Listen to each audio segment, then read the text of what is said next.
Hi everyone, sorry for the delay, but we are here now, and yeah, we're gonna play some Mappa Mundi, which is a game created by 3 Sail Studios. I believe I have a timer set up that it will show the link every once in a while, so if you want to check it out, go ahead and check it out. But it's a game about ecology and, just loving nature. And we have our players here if you guys want to introduce yourselves and just plug yourselves. Go ahead, do a self Who promo. wants to go first? Not me. Okay. Hi, my name's Everyor. I don't know what else to say. I stream sometimes. That's about it. I like D&D. Nice. Nice. Thank you guys. Go for it, Sal. I'm Sal. I stream less than Everyor. I also really like D&D, and I'm really happy to be here. Yay. Oh, for God's sake, now I look bad. And hi everybody, I'm Elliot, and I'm currently developing a 5e compatible TTRPG, so obviously big fan of D&D as well. It's called Gothica, and you can check me out on InkBladePublishing on Instagram. It's probably my sort of most active social. And super happy to be here. Yay. And I'm Plutach. You can probably tell by looking at the name of the channel that we're on. I stream stuff on D&D, on TTRPGs in general, some D&D, and yeah, we're gonna get started. And so I'm gonna start us off with a prologue. In the wilds of our world, Ecumene roamed monsters. Some of these beings were titanic in capacity, while others barely reached the height of a person. But regardless of their size, they were revered and sometimes feared, and always protected. These creatures, monsters, mighty beings, are thought to be manifestations of fate itself. Now, fate is a complex tapestry, a beginning and an end. Each being, each thought, each life is a thread in the tapestry. Fate allowed the people of the world to be connected, but something changed, and the people of Ecumene were severed. The flux is what the scholars are calling it. The placid seas became a writhing boil, and the serene deserts became a cruel terrain. Now, the monsters and the creatures of this world became erratic, and their behaviors changed. Those who were protectors became aggressive, while others who had lived in close proximity to the people of Ecumene retreated into the wilds. Now, and Mappa Mundi is an institute within this world, and their motto is, to observe a phenomenon is to reveal its nature. To reveal something's nature is to seal its place in fate's design. This is the theory that drives Mappa Mundi Institute. The purpose of the Mappa Mundi Institute is to observe the world and the people, monsters, and creatures within it, and create an exhaustive chronicle of all they find.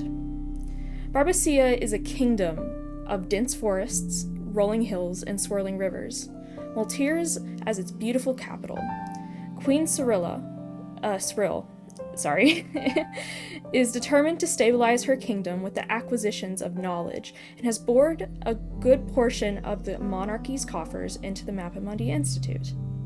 Here is where we begin our journey, with 3 chroniclers of the Mappa Mundi Institute in the halls of the Libellum, right outside the capital, which is a library, one of the biggest archives that the Mappa Mundi Institute has in Barbacia. You 3 were summoned to the office of Edgard Bassett, the head archivist of the Libellum. Please describe yourselves, your license, and how you came to join the Mappa Mundi Institute. I can go first. My character's name is Piper Faye. I am a diviner. I join... Wait, am I describing the look as well? Yeah, go ahead. She's kind of dressed very raggedy. Like, a lot of her clothes are either torn or completely dirty. Very ill-fitting clothing. Got a cloak over her head. and she has short brown hair. Very, very messy hair, but it is short, and that's all you can tell.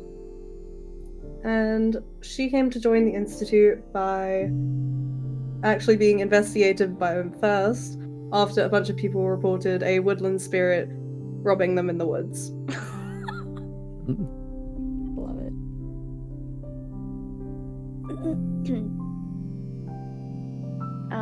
I can go next, I guess. Yep. I'm Chancey. My license is a fixer license. I don't really have a description for what I'm wearing. I look just like a regular person off the street.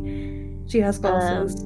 I have glasses. Oh, I have short hair that's tied up for the purpose of functionality so that it doesn't get caught on my adventures. And a little bit of character lore is that I wanted to be an archivist. Is that how you say it? A chronicler. Well, archivist, chronicler. The other. Yeah, same thing. Yeah, I think.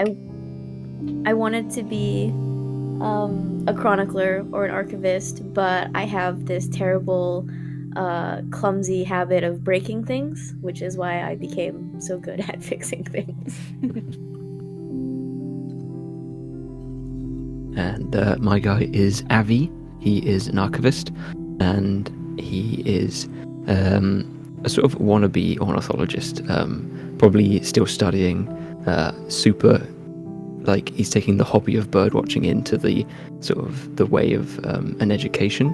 He's taking the hobby of bird watching. He's very sort of, like you say, he's a little bit clumsy as well. Like he's a bit of a recluse. He keeps to himself, and he often takes a little sort of journal around with him, and he sketches the birds he sees, if they're common or rare, and he likes to collect feathers and other things, sort of mostly bird related. But yeah, he's a nature lover. That's so nice. All right, you guys are gathered in the office before Edgar arrives. What are you doing, and what do you see in his office? Sorry, Plutach, did you want me to come in later since I'm in the town? You guys, this is what we call shaping in the story. So Okay. You all work together in this instance to create an image. This is basically putting GMing on you guys, so it's kind of cool. Okay, sure. So I don't have to come up with everything. You guys are a part of the world as well, which is a cool My thing about debut this game. into GMing. Can I That shit is see? pretty like. Oh, you can go first. I was gonna say, I just wanted to see. I'm hoping he has some sort of big map or like a globe. Oh yeah, Ooh, definitely. yeah. Wait, I want to investigate it with you, and like if it's one of those big globes, I want to notice, like let's say it doesn't turn properly in one instance, and I want to fix that while we're waiting for this guy to show up. Okay. If there's like a plant in the corner of the room, I would be poking at it. Okay, so let's go ahead and do our first roll, and I think we'll make it deduction. So if whoever's messing with the globe wants to go ahead and make a deduction roll, and if you have a skill that would help in this situation that maybe you don't have to make the roll, please let me know. Can you remind me again what the skills are and how I identify that? Yeah, they're on your sheet under skills. Okay. Sorry, I didn't Okay, mean to be sassy, but Yeah. Skills are the skills. I have a skill called Steady Hands, which is a deduction skill. okay. I don't know if that helps. Yeah. Oh, no, So, and Avi, did you have a skill? Probably nothing related to this. I mean, I have geography, so I could potentially look at the globe or map as a sort of sense to determine like accuracy or whereabouts we are on it, but not in the terms of like fixing it. Okay. So this is what happens. As Avi is observing this globe, and you determine, there's the capital. There's the town I'm from, Leon, and there are the islands off the coast, and for some reason they've marked they've marked the like where the flux has happened, like the dangerous areas in the world, the wilds, where this monster has been spotted, or where this event has happened, where the weather is slightly changed. And Chancey reaches up, and like you see like a piece of, like, it's kind of like a glass globe, like one of those beautiful crystalline glass globes. Now, not every Mappa Mundi Institute has this much money, but if you're gonna have a lot of money, you might as well spend it on glass globes and make the aesthetic look nice. That's what I'd spend it on. Yeah. And so you find like a little glass piece, rotate the globe a little bit, and place it in. And it seems that this piece has like a dark, stormy kind of place to it. And that's south of the capital. So I think you guys could determine with your steady hands and your geography that maybe that this piece is supposed to come out. And that it was taken out for a reason. But as you place it back, Piper, what are you doing? I don't really have a specific idea for what I'm doing to the plant in the corner, but if there's a plant in the corner, I'm interested. Okay, so the plant, it's a fern. It's just, it's a fern in the corner. Nothing special about it. If you could give me let's do another deduction roll, I believe, is what we'll do. Okay.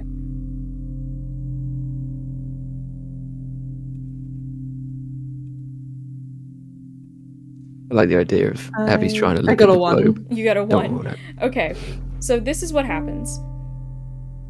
I'm gonna break it. You, like, go to touch the fern and just kind of, like, not necessarily mess with it, but observe it and learn about its nature. And when you touch the fern, you don't hear anything or sense anything, which is very unusual for a diviner. Usually you are able to sense the threads of fate within a living object. Now, you feel nothing, which is very strange. So that either means something is wrong with you or something is wrong with the plant. Can I throw the plant out the window? Oh, yeah, I guess. Extreme. I imagine, like, because I remember we talked about it, we said half the Mappa Mundi Institute is inside the capital, half is outside. Yes. I imagine this is the half that's outside, and in her mind, she's returning it to nature. So she's gonna try and toss it out the window. Perfect. I say you very easily toss it out the window, and just it goes flying, and you hear a psh as it crashes, and I hear a whoa, what? As maybe it landed in front of an unsuspecting passerby. And you almost killed someone, but you didn't. Oh my god! We're 5 minutes in, please. Yeah. So, as that happens, the head archivist, Gaurd Bassett, immediately walks into the room, looks at you throwing out the plant out the window, hears the crash and like the shriek, and is immediately like, well, I suppose It was defective. What'd you say? It was defective. No, it wasn't. You wouldn't know. Would I? And he immediately goes to his desk and mumbles about an experiment gone wrong and is like talking to himself and saying, Piper Faye, just mumbling and stuff. And he pulls out a few pieces of paper, scatters them on the desk, and just gestures to them. and begins talking, like not even acknowledging the rest of you. Just the fact that Piper has ruined an experiment of his. And he goes on to say, Amicia Bernard of Leon has informed us about a mysterious incident in her village. A ship appeared in the marshes of Leon with no crew, and the fishermen have been wary to approach it since they noticed whispers coming from the ship. Now, Leon is a small fishing village in the northern lands of Barbacia, and, Avi, you would know. The town has no official government, but there is a council of elders led by the aforementioned Amicia Bernard. She claims to have a piece of material that allegedly came from the ship. The council originally requested Chroniclers Ave and Hugo de Bell, who are from Leon and know the area very well and are Gold Star Chroniclers, as you could say. Unfortunately, they are dealing with something actually important. And so this mystery is in your hands. As you see, you mentioned those two names. You see that Avi sort of shrinks into his clothing a little bit. All right, and as that happens, you guys start to hear like a kind of like a clanking coming through the door. And Rygon, if you would like to describe your character as you walk into the head archivist's room to get your assignment, and you look around and you see these other characters who have you, I guess you've met before if you like you've seen in passing, but yeah, if you would like to go ahead and describe what this clanking is they hear as you walk into the head archivist's room. Okay. So, as the door kind of swings open, just perhaps a little bit too hard, you can see on the other side what appears to be a relatively ancient suit of armor. And now the armor itself is covered in all sorts of rust and cracks and whatnot. And it kind of just stiffly walks on into the room. Okay. Hello, chaps, it manages to say, showing that there is indeed life inside. Chancey would probably slowly walk up to the suit of armor as it's like creaking and I guess walking into the room. And she would notice all the little pieces of rust and parts where the armor is not moving as efficiently against each other. And she's going to be like, you could probably fix that with like some oil or lubricant, you know.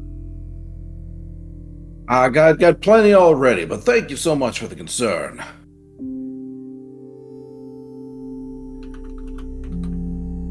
And he kind of says it in like this sort of hollow but boisterous way.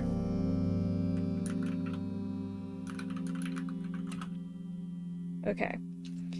And Edgar looks up and is just kind of like, you're late. And does not look happy with you.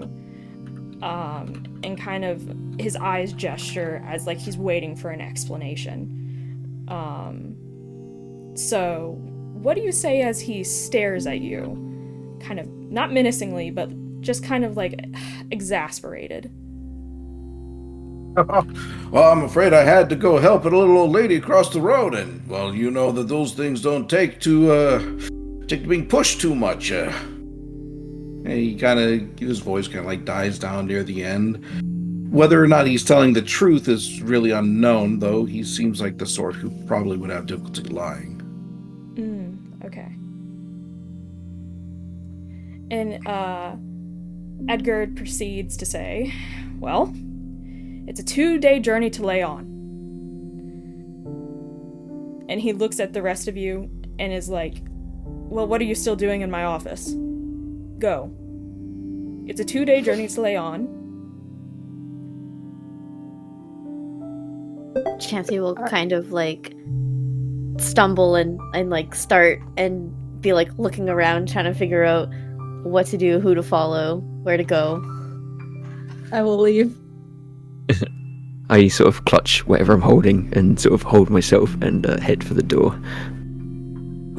Edgar watches you very carefully, like his glasses like down like this, paper in his hand, and he's like, "Close the door on your way out." If anyone closes the door, I'm gonna go back and open it. Chancey would close the door. And you just hear him mumbling about Piper Faye and all the shenanigans she has been causing. So, what do you do? It's a 2-day journey to Leon, and now, Avi, you're very familiar with this journey to Leon. Leon is as I said before, or as Edgar said, a northern fishing village in the wetlands of Barbacia. It's a 2-day journey, and you're very knowledgeable about this journey. And what supplies do you think the group would need on your way to Leon? Ooh, is there any respite, any sort of accommodation at all on the journey, or is this like There's a few camp? like little settlements. Okay. Sort of on the road, like taverns or something. Yeah, like inns and stuff. So. Okay. So I'd probably say to people like to collect all of their personal belongings, because we're probably going to be gone for a while. Saying it's a 2-day journey, and we don't know how long like the actual mission is going to be, and obviously then probably a 2-day journey back. So we could be like maybe a week minimum. So bring everything that you would need, that you would use, and then maybe some snacks. Oh, snacks.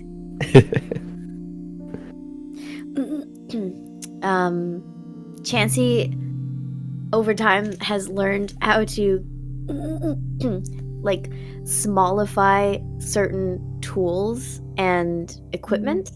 So like the most that she has is kind of like just a satchel, or like almost like a fanny pack, and like everything that she feels she would need for like a week-long journey is in there, as well as just like an extra baggie for like snacks. I love it. What kind of snacks do you have in this bag? Oh, good question. I would say she's probably a trail mix girly. Nice. I was going to say, to be fair, any kind of snacks that Avi would have would be something that he could share with the birds. So probably like that sort of nut mixture or seeds and stuff as well. I love it. The only difference to Piper is she would now be carrying a stick. Okay. Now, Avi, since you are very familiar with this journey to Leon, why don't you go ahead and describe what the journey to Leon looks like, and kind of what your going to your home feels like for you. Okay. Definitely someone that doesn't like the hustle and bustle of like the bigger cities. So as we step out of the sort of boundary of this larger place, you start to see him relax a little bit. And as we step into nature, or sort of being close to nature anyway, sort of on the road, you see that he sort of wanders aimlessly. He doesn't look where he's going. He looks up at the sky. He looks at the tops of trees. And if you know anything about him, he's probably scanning the environment for birds. He has a real sort of wandering, soulless or soulful sort of character vibe. And it seems like the sort of journey, or the length of the journey, isn't a problem for him. He likes to take his time. He's very used to sort of being amongst nature and just trying to enjoy it for what it is. So for him, it's a peaceful sort of trek home. Okay. Now, what is the rest? What are the rest of you doing on your way to Leon?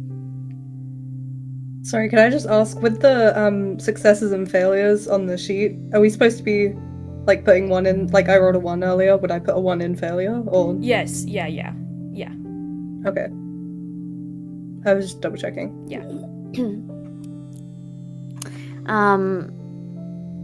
In times where Avi is like not looking where he's going and wandering off, Chancey would kind of like start to get nervous and clammy, and she'd be like, are you sure that's the right way? And you sort of eventually spins around and says, I'm sure.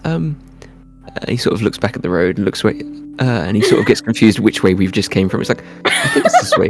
And for a split second, he starts to walk the wrong way back, and then he's like, oh no, hang on, no, this way. No, so of nervous. course it's the right way. Just take a look at this sign. And Sergeant Gaurd kind of points over at a nearby wooden post, but where he's pointing is like higher than where the actual sign is. He just points to the sky. Look at this sign. Yeah. Piper would probably disappear every now and again for like minutes at a time, and then reappear like in front of them with like something new on her, like a new favorite stick or something. She's a dog. Yeah. I love it. Okay. Now, as you come to this village, one of the first things you notice is the smell. It smells like there is a thick layer of rot and decomposition. Now, I use the word decomposition here because you are all scholars, and to a certain extent, you would know that swamps and marshes typically have less oxygen than a normal environment due to the diffusion of water in the soil.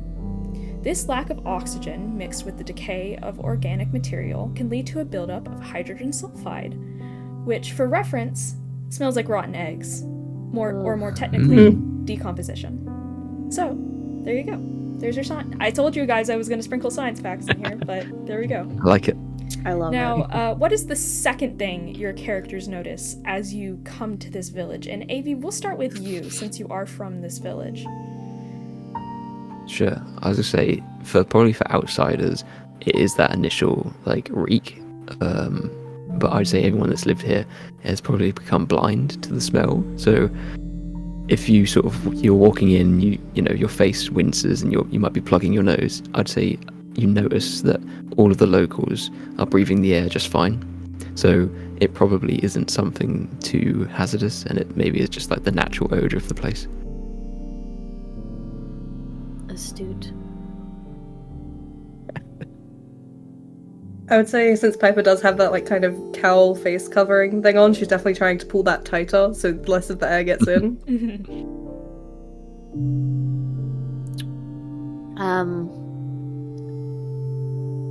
I feel like Chancey would have pulled some sort of face covering out of her little side pouch. Prepared for every situation. Yeah. She would have held it up in like a second one and offered it to anybody except everyone else probably doesn't need it or has No other one cares. things. Yeah. Anybody need this?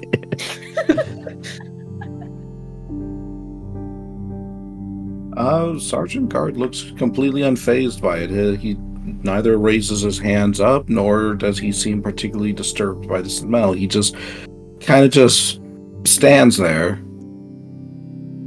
Although it does sound like, there's a little bit more huffing than usual. Okay. So you guys walk into this village, right? It is on stilts because it's in the wetlands. So you guys are walking currently on like a wooden bridge, and the rest of the village is kind of built around this main wooden bridge. And so you guys are going to the general store as Edgar Bassett instructed to meet Amicia, the town leader. So Avi, in Leon, where would the general store be? I'd like to think it'd be sort of centralized, so most people have access to it, because I'm assuming the sort of layout is that if it's a coastal town, you've got like the sort of industrial side of the fisheries and stuff right up against the coast, and then probably more shops and storefronts, and then maybe on the outskirts, maybe closer to the swamps, is like where the residential sort of things are, just to try and sort of section it off. So hopefully it's sort of central. Okay. So this area is very familiar to you, Avi, as you walk through the streets to the center point of the bridge. And you arrive at the general store, and it has like a scratchy kind of wooden sign to it that some of the letters are kind of like scratched out, and like maybe weather has worn it down so much. But you come to this like 2-story building with like a nice looking porch on it, obviously still held up by stilts. But this is kind of like tilted a little bit, so maybe the wetlands is not quite as stable in this area. So yeah, what do you guys do as you arrive to the general store?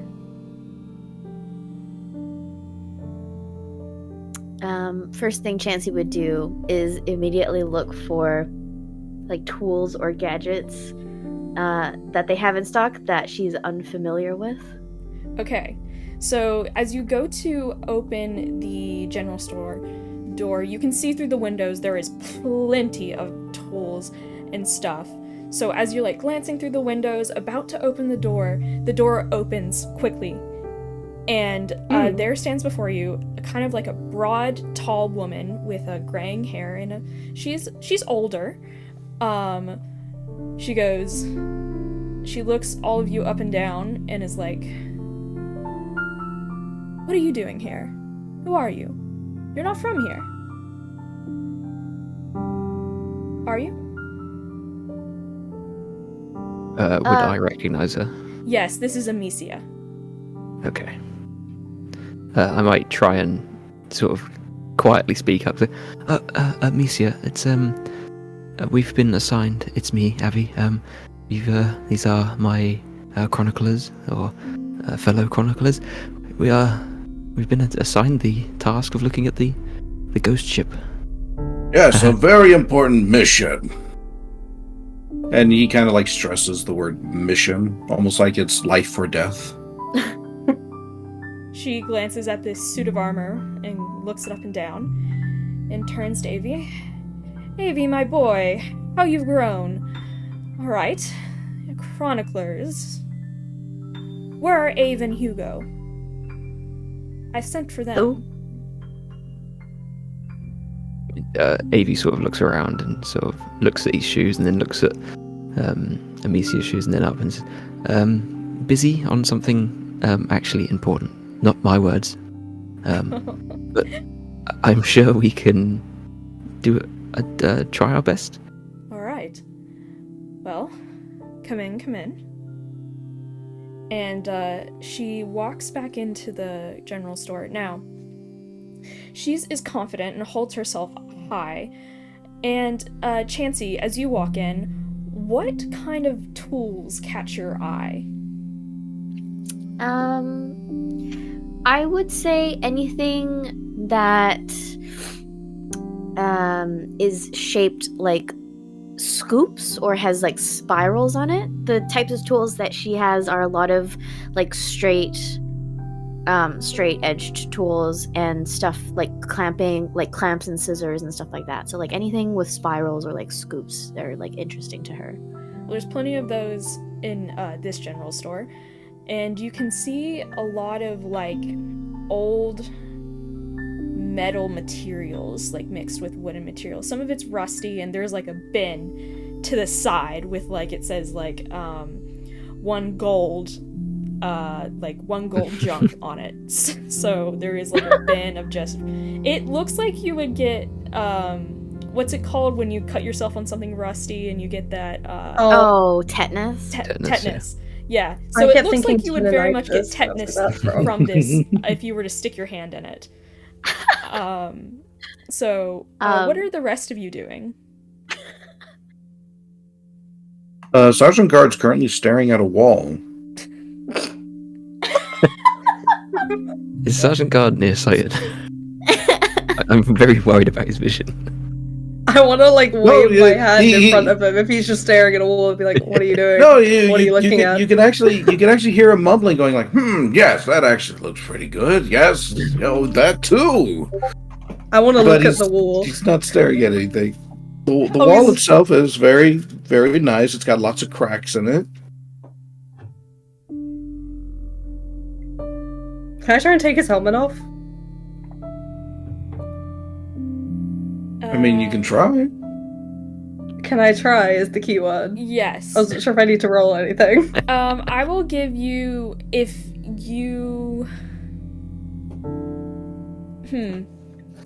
I will ask you both to roll a traversal, and whoever is higher gets what they want, kind of. So we'll see. I got a 2. And how do we do this roll? You can either Your own use dice, or you can just Google like Yeah. a D4, D6, whatever it is. Yeah. Oh, D4, D6. Okay, so we're just going by honesty rules then. Yeah. All right. Yeah. All right. You said take a look at my character sheet real quick. Traversal. I got a 1d6 in traversal, so Okay. let's do this.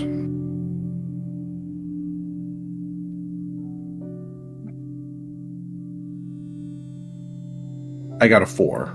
Okay, so I think what happens is Sergeant Gaurd is able to kind of like, he doesn't necessarily see you coming, he just kind of turns his head and goes, yes, and looks at another thing. If that's okay with you, Rygon. I imagine you had she's something kind of that's too fine. short as well. Like, I don't know how tall the suit of armor is, but I was imagining it was quite tall, and I feel like she's quite short. It is actually taller than her, yes. So As that plays a role. Yeah, so as Piper tries to jump up and get the suit, the helmet, he just kind of turns his head to the side to look at something else,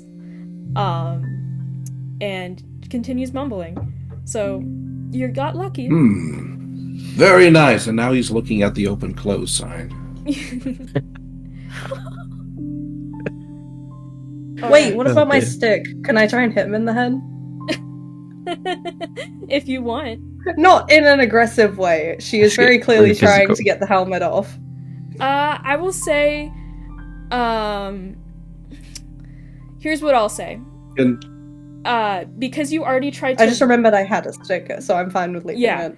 I'll say that Yeah. you tried with the stick and were Okay. unsuccessful. Like, it slipped out of your hand as you went to jump. No, my stick. So we'll just say that was included in that roll. But if you would like Okay, to try that's it fine. again in the future, you can. But just right now, we'll ma'am, you forgot your sword. Here, let me pick it up for you. And you can hear him kind of like just creaking as he goes down. Grabs it, then creaks back up and hands it over to you. You can keep it.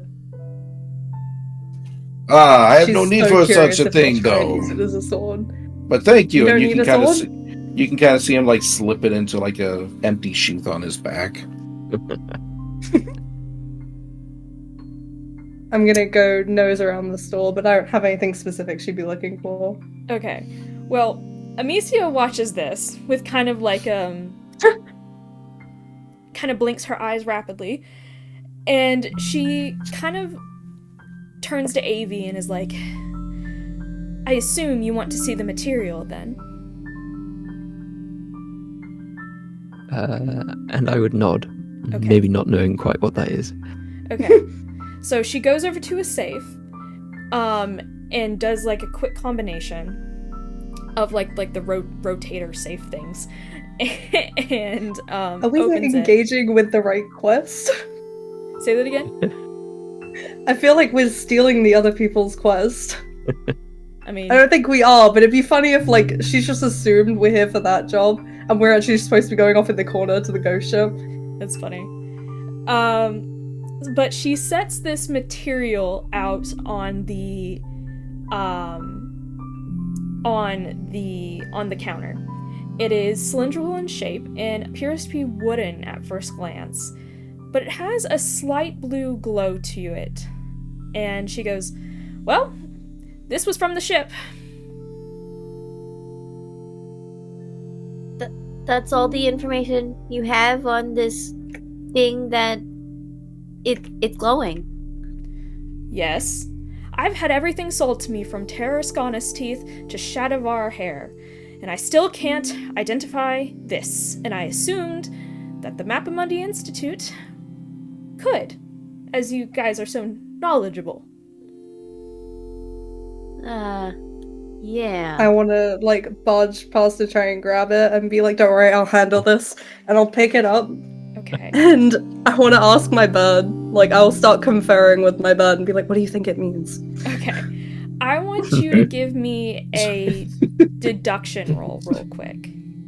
So, Sergeant Guard is actually going to go toward... And I do apologize. What's your name for the bird fellow?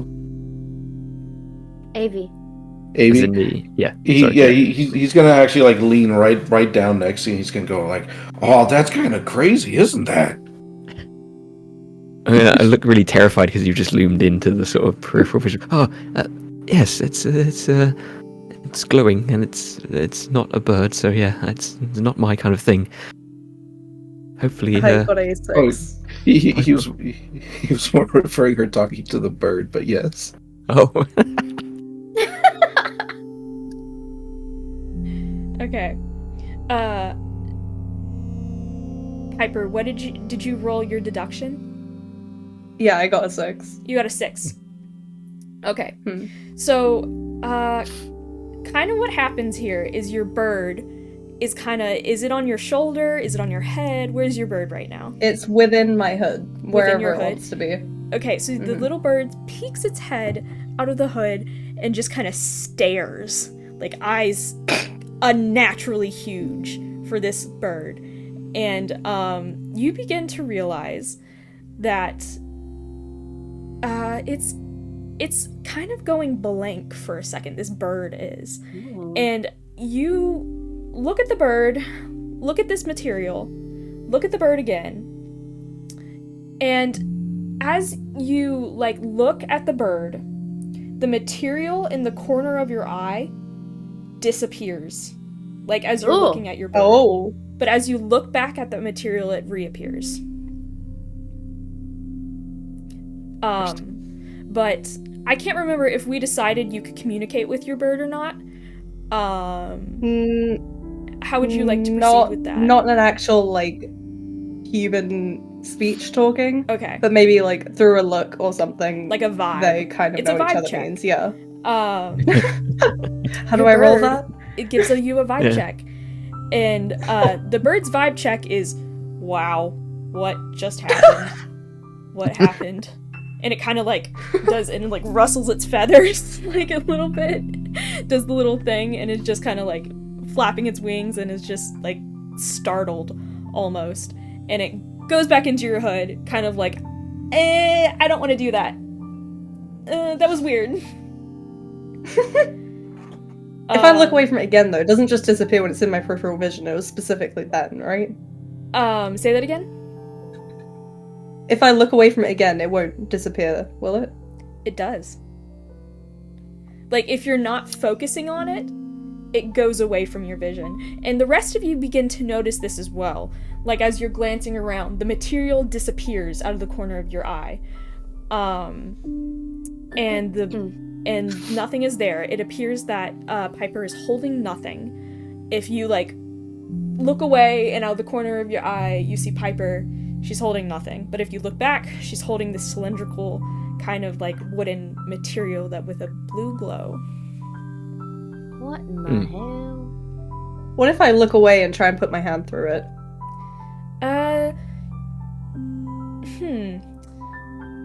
Give me. Hold on. Let me look, because this is something. Give me an observation. Chancey would like to attempt to take the cylinder from I got a 4. Piper You got a 4. so that Chancey can investigate it. Okay, so here's what happens. Just in case, could I potentially use quick thinking if I'm getting a vibe of danger from it? Yes. Let me go in order real quick. I'll start with Piper, then Chancey, and then Sergeant Guard. And then if Avi wants to do something, we'll do that at the end. So what happens here is as you reach your hand, as you look away, you can still feel it. But it's almost like heat. Like, like you're sticking your hand on fire. It's heating, and the object becomes like your hand almost lights up. None of the rest of you see this, but Piper, you can see out of the corner of your eye like a glow on your hand, and you begin to hear incoherent whispers. Ooh. And you can only make out one word. Oxley. Oh.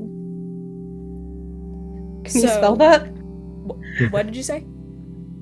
Can you spell it? Yes. AUXILI.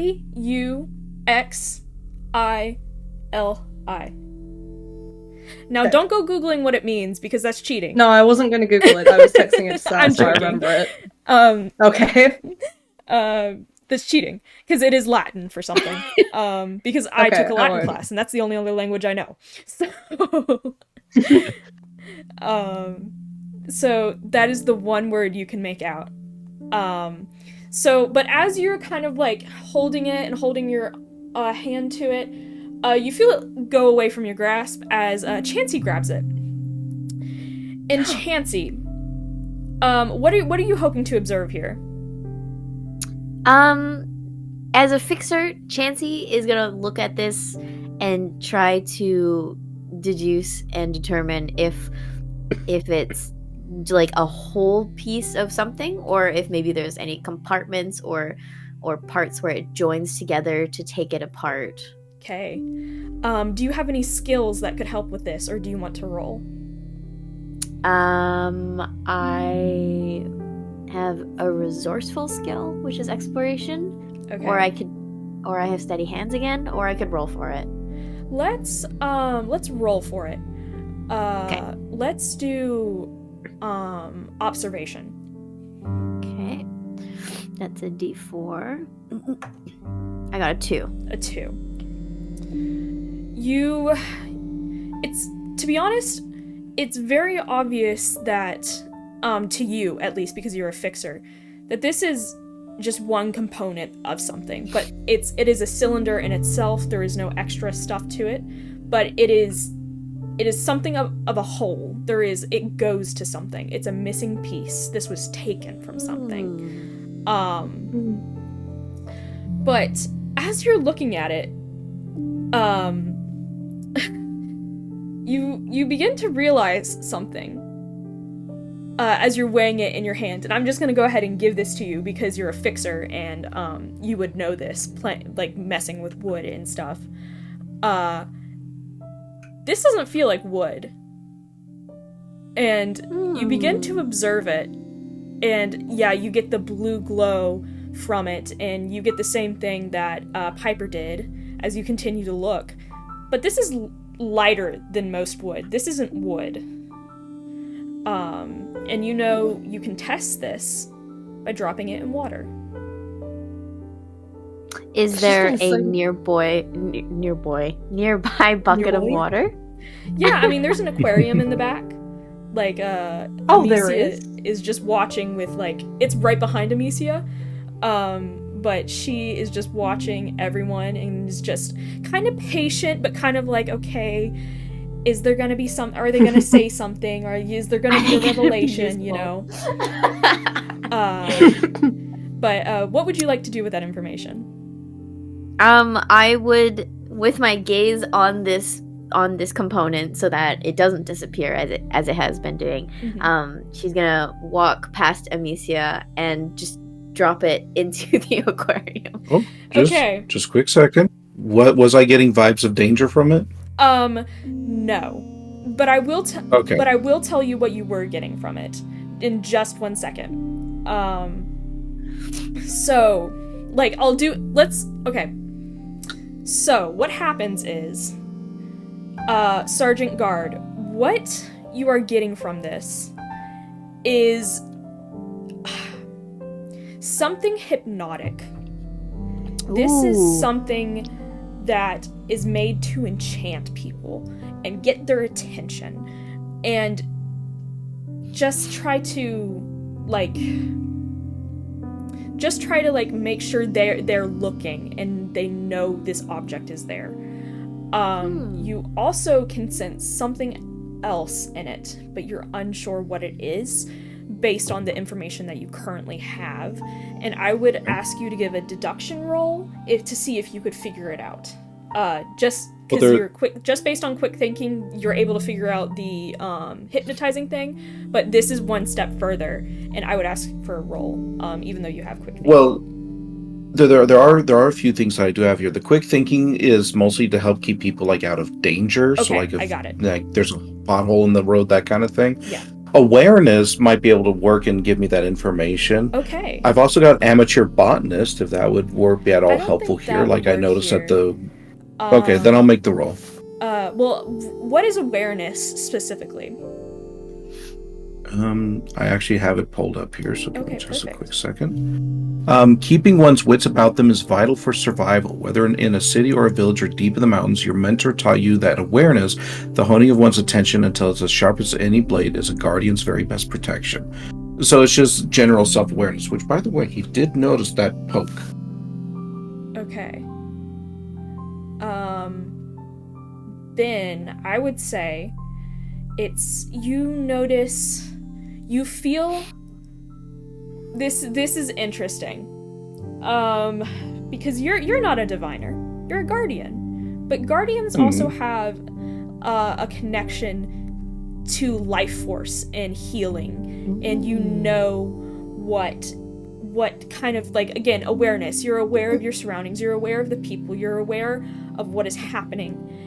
And you start to feel a little bit of your fate quickly fade away into this object. You feel a pull, like almost like your life force itself, like fate itself is pulling you towards this object. Okay. Then I view that this object is actually relatively dangerous, and this is not suitable for anybody but Sergeant Gaurd to have to handle. Okay. Okay. So I would actually ask if I could take the object and hold it high above everyone else's reach. Okay.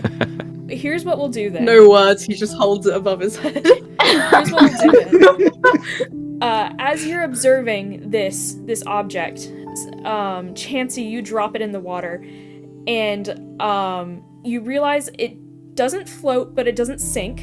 Now, wood usually floats because of its density. Another science fact. This one just hovers right below the bottom of the aquarium. Oh.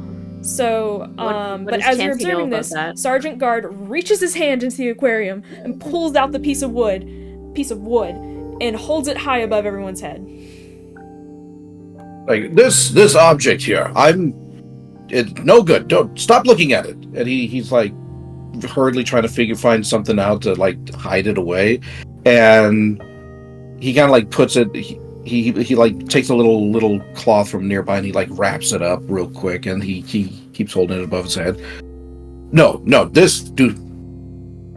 Oi, This is I was bad juju. studying that. It's bad juju. Does Chancey understand what the component is now that it's been tested in the water? You understand that it is not wood, obviously, but you don't know what material does this at this point. But I will say that if you were able to share this information, this is me metagaming a little bit, but if you guys are able to share this information with each other, you might be able to deduce what this is. She's gonna kind of huff that her interest has been taken away from her, and she's gonna whip out her little notebook and start like writing notes into her notebook about like testing it in the water. It's not wood, it's something else, it's glowing, it's disappearing from my sight, and she's like furiously writing things down. Yeah, and whatever it is, it really wants you to look at it, and I don't think that's any good. Why would you say that? Because haven't any of you noticed that ever since we brought this thing out, that's all you've ever wanted to look at? Well, I mean, I kind of just need to look at everything. What's the color of the open closed sign? I looked at the open closed sign because he was looking at the open closed sign. Red. I was gonna say red too. No, it's crimson.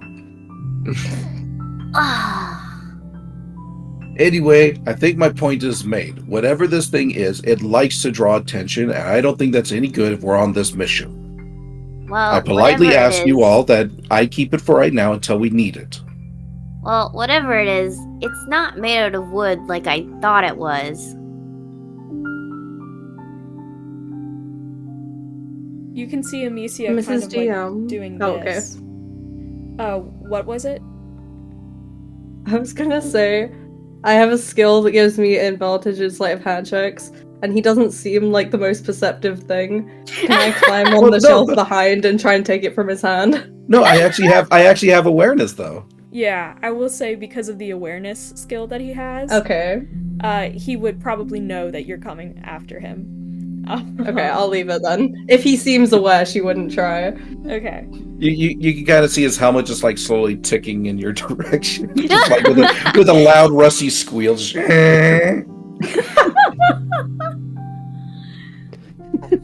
All right, Avi, what are you doing? And just to make it clear, like I will go with the group on this one. I'm not trying to stall on purpose or anything.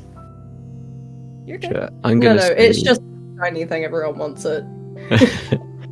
I'm going to sort of saddle up to Amicia and just say, and this is a piece of the ship, and they want us to investigate the entire thing.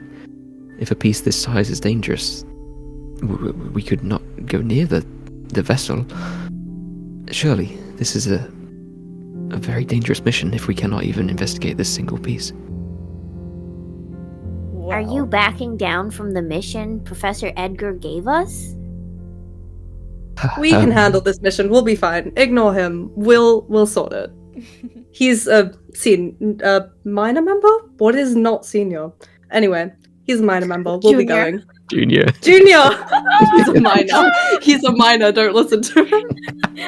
No, she would say that. She doesn't talk to people often. He's just a child. Think of the children. Come on now, off you go. Yeah.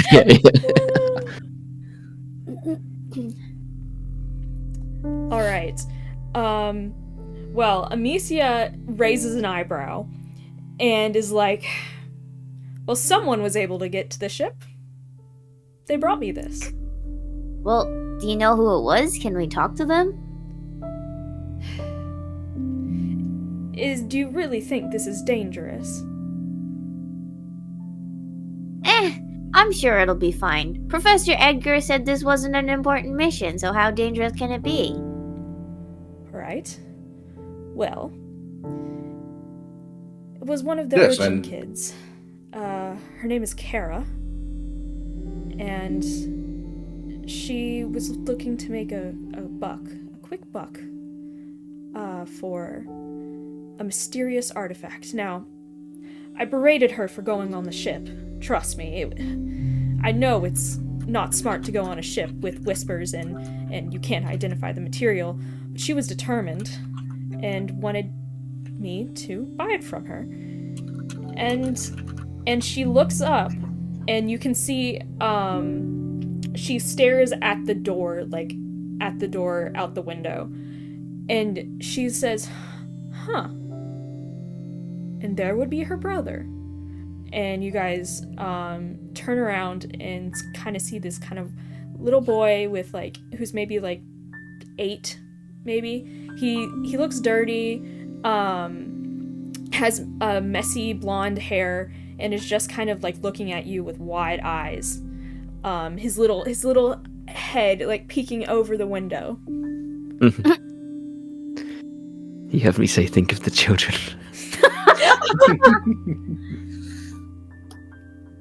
I was going to say, because I'm a local, I would probably know him. If maybe not really spoke to him, but at least recognize the face and maybe the name. Yes. This is Peel. He's one of the urchin kids that just kind of don't have a home in this town.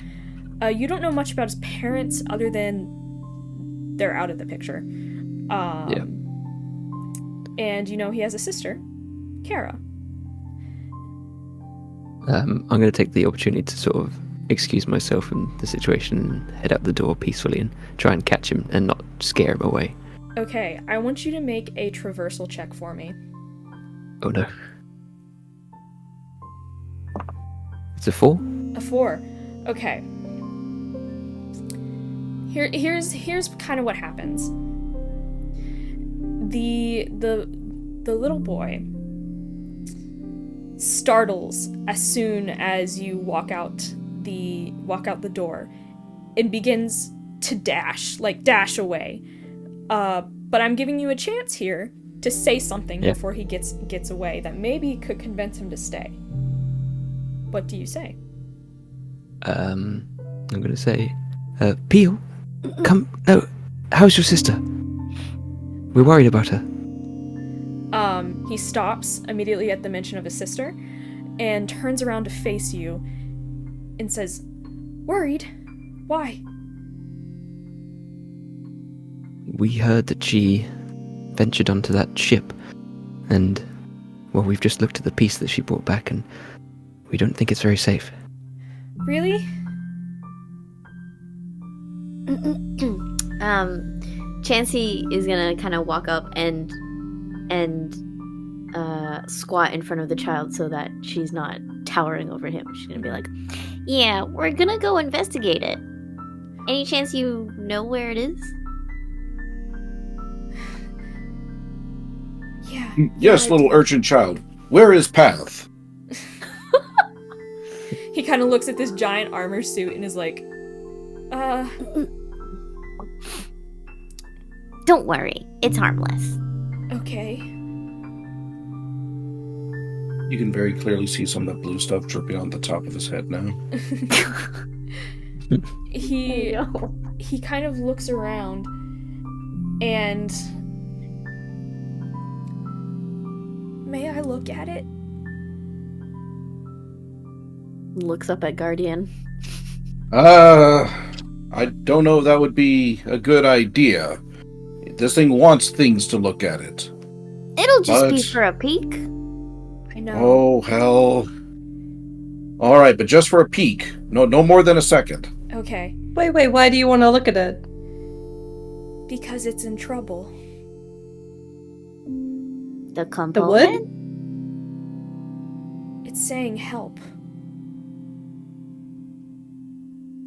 At the sound, I don't hear anything. when he says that, Chancey's gonna clasp her hands around Peel's ears immediately. Mm-hmm.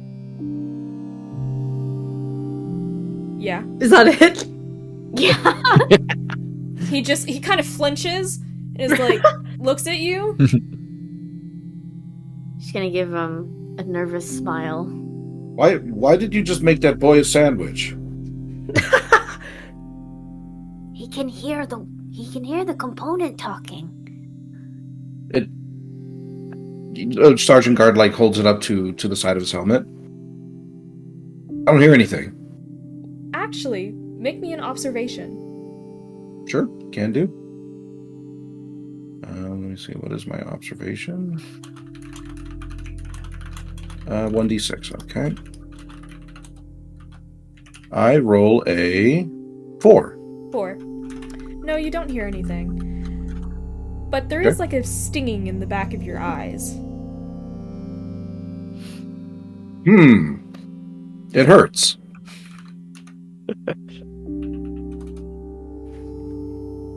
And Peel is just kind of standing there like, can you let go of me now?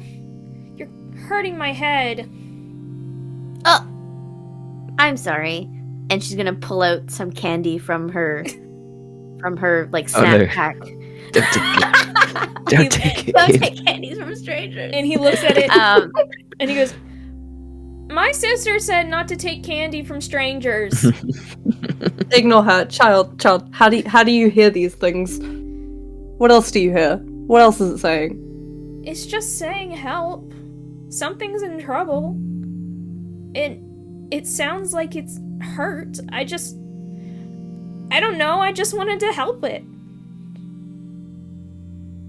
Did your sister hear it as well? She didn't say anything. Can we talk to your sister? And he gets very quiet. I don't think she would like that. You know, if you... Why not? She's grumpy. She's creepy? Grumpy. Oh. Well, you know, if she has looked at this thing, which I assume she has, she'll need treatment right away. Really? Is she sick? Yeah, I can administer it. I'm an expert. But I'll need to be in close quarters to treat her. He seems to, like, sit there and think for a second, and his foot taps on the ground. And he's like it's the most difficult decision he's ever had to make. See, this is why we have the cloth, so that other people don't get sick. Can Sergeant Gaurd try to be a little persuasive right now with him? Yeah, what do you say?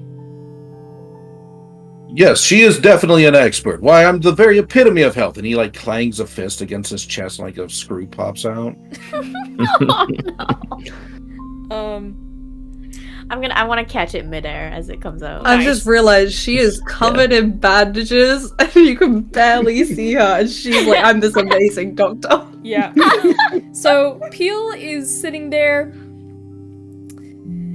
and kind of, like, does this thing, and it's like,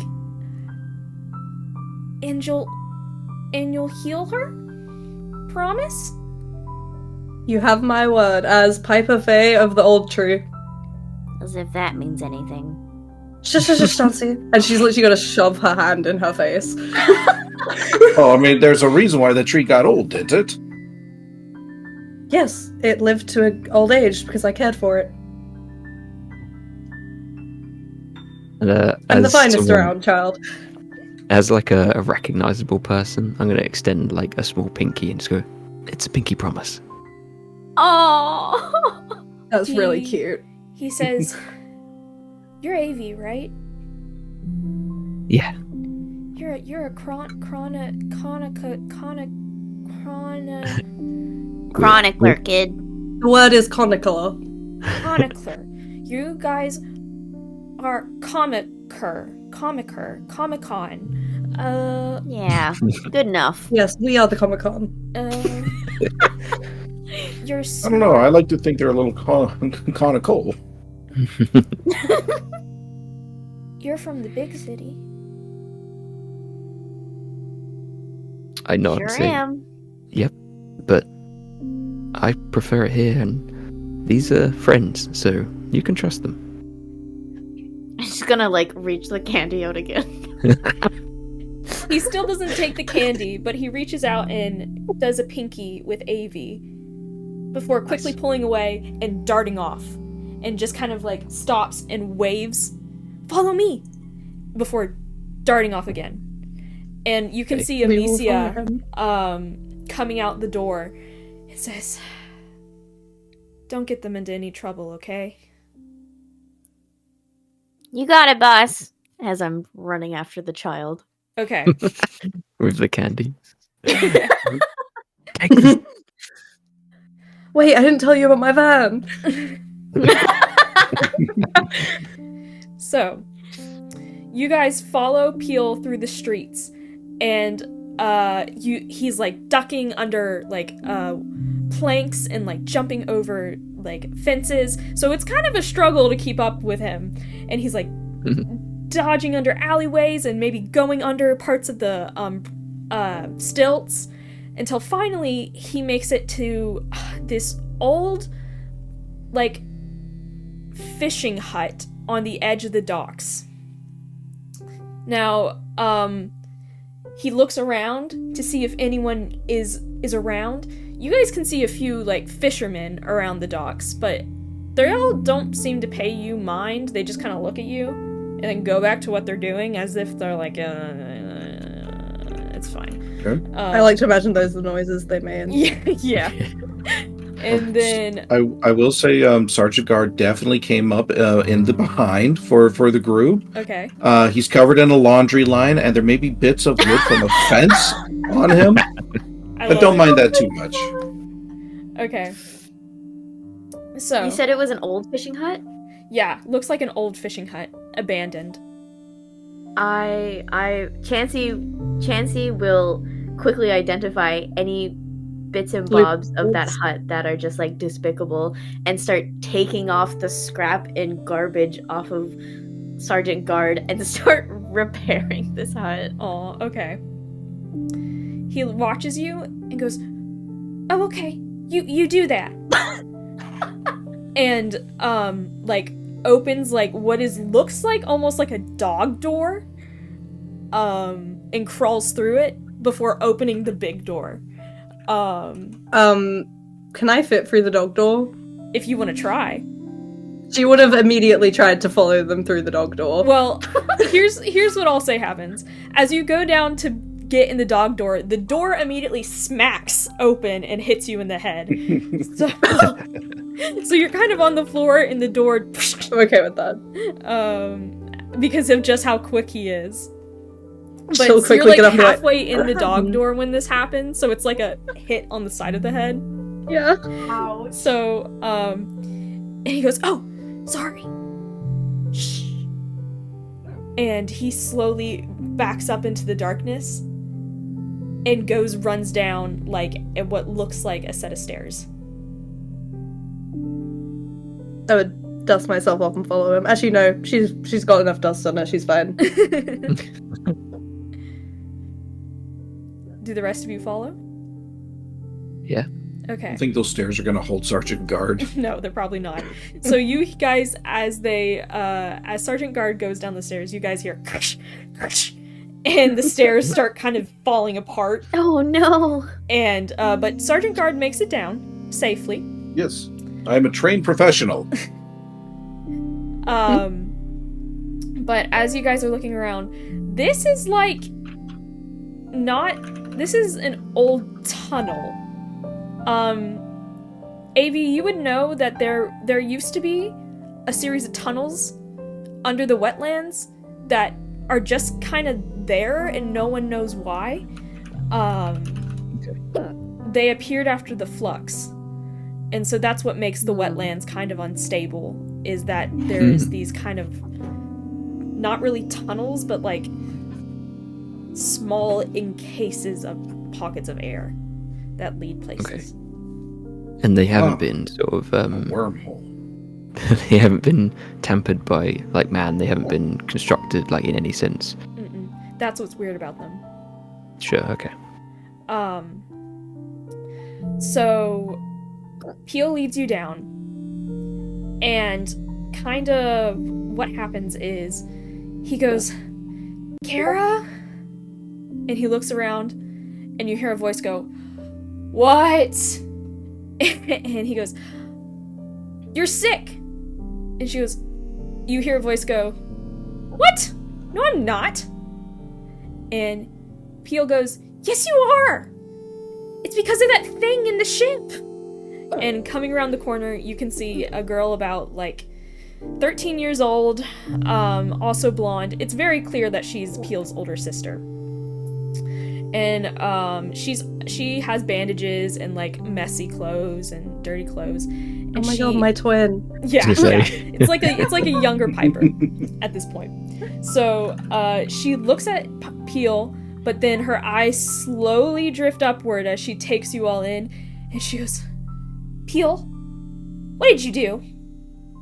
And Peel goes, "I'm gonna heal you! Or, this lady's gonna heal you." And Kara crosses her arms and goes, "Get out!" She's deteriorating faster. We need to treat her immediately. "I'm not sick! Who are these people?" I can see it. It's all over your face. Please, take a seat.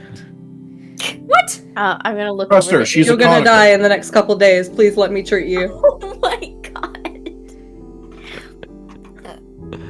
Piper, I don't think that's helping. She's in critical condition. Can I try and calm the situation by being a recognizable person again? Yeah. Cool. So, Avi, you kind of step out behind, you kind of step up, and Kara's eyes immediately find yours, and she's like, I know you! Hi, Kara. Your little brother here was super helpful, and apparently you've been really brave, and you've investigated the ship on your own.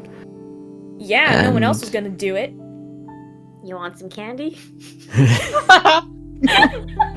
No. Who are you? You see, like, Avi starts to, Like like, some candy. he, like, rubs the back of his head, and it's just like he feels like he's losing the argument already with the little girl, and he's like, well, we're gonna investigate it, but from the piece you brought back, we didn't like what we found. We heard voices, and even your little brother, he said it was talking to him. She Did it- quickly, did it speak to you? Her eyes kind of dart away, and she goes, and looks at Peel, and is like, Peel, I told you not to say anything. And, she goes, no, he didn't hear voices, he's just being silly. And I look over at Piper and say, so, did we? We also heard the voices. We know it can speak Yes, to us. we have all heard the voices. I haven't. Well, lucky Ignore you. And she immediately sits down, like, on a bench, like, and crosses her arms and crosses her legs, and she's like, so what do you want? Just a little bit more information about your experience and perhaps where we can find the ship, if it's not so obvious to find it. Yeah, okay. The ship is down that way, and she points down a tunnel, and she goes, I crawled under the wetlands. It's a secret crawl. It's one of my secret crawl spots. That's where the ship is, okay? The ship is creepy. I got the piece off of the steering wheel.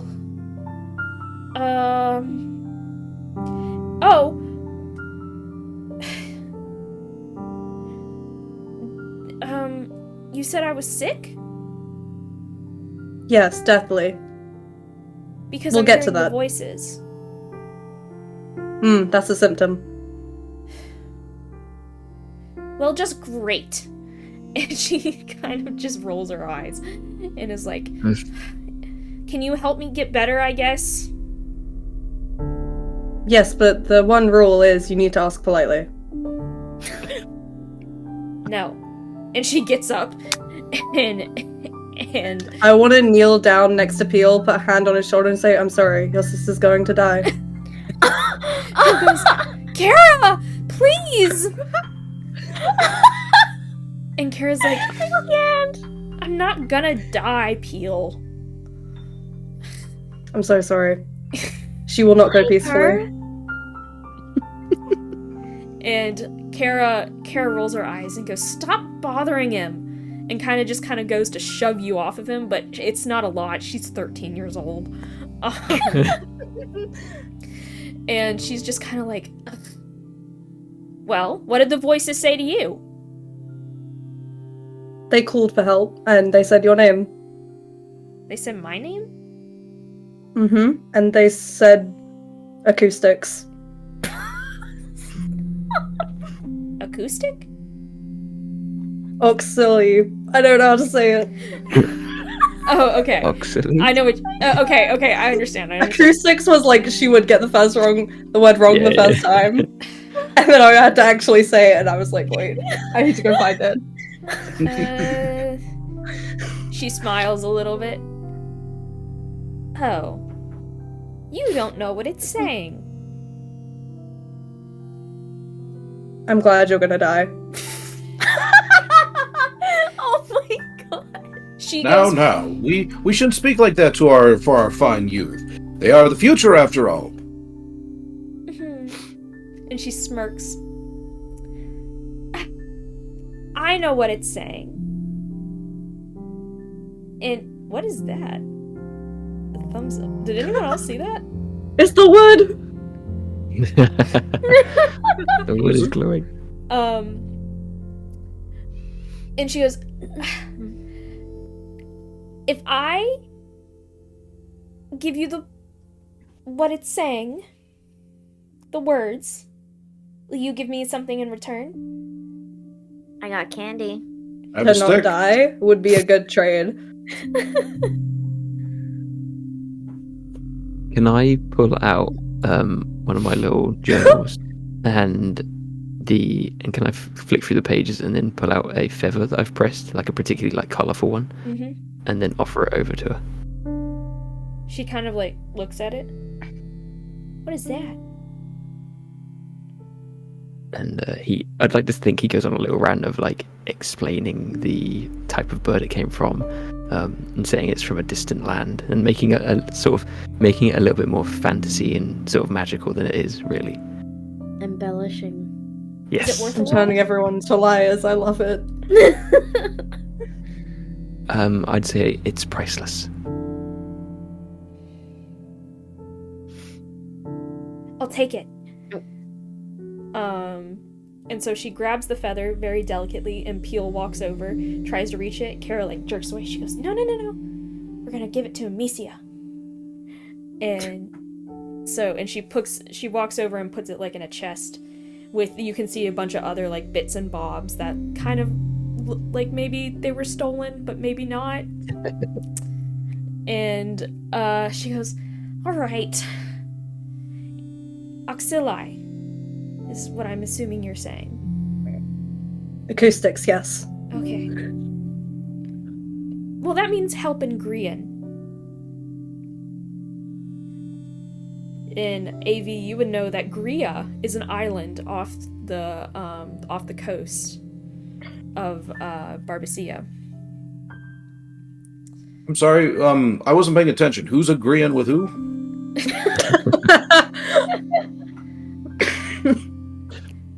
We're from Gria, or at least our parents were.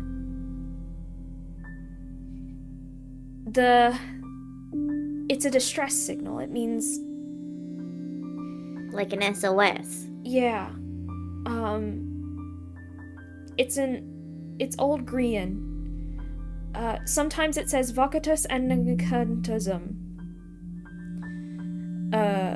Which is just... help me. Danger. It means a lot of things. So something is trapped. As soon as the word trapped is kind of mentioned, as well as all the words of help beforehand, you can kind of feel a little bit of a demeanor change in Sergeant Gaurd, and he's like, it was this way, right? The ship? Yes. Yeah, it was that way. And he immediately just starts marching off. Okay. Okay. There are things to be helped and things to help. Let us go. I'm gonna do a quick double take and then follow behind. Okay. Yeah, me too. And she goes, I'll bye, I guess. We'll be back soon, child. Hopefully in 2 days, so you don't die, but, and then I'm gonna go. Don't Okay. listen to her. I need Chancey you is gonna guys shove her hand in her face again. to make a traversal check as you walk down this tunnel that is kind of getting smaller and smaller and smaller. Uh-oh. I got a 3. I got All of us 4. or All of us. This is a group check. traversal? Okay. What is the purpose of I got a tracking our 4. successes and failures?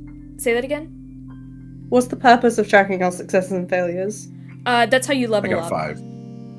Oh, okay, so we don't really need to track them. Just Yeah. for... Yeah. Okay. I traversed that tunnel. I got What 5. constitutes a success and a failure? I have a DC in my head, and I'll let you know. Oh, okay, gotcha.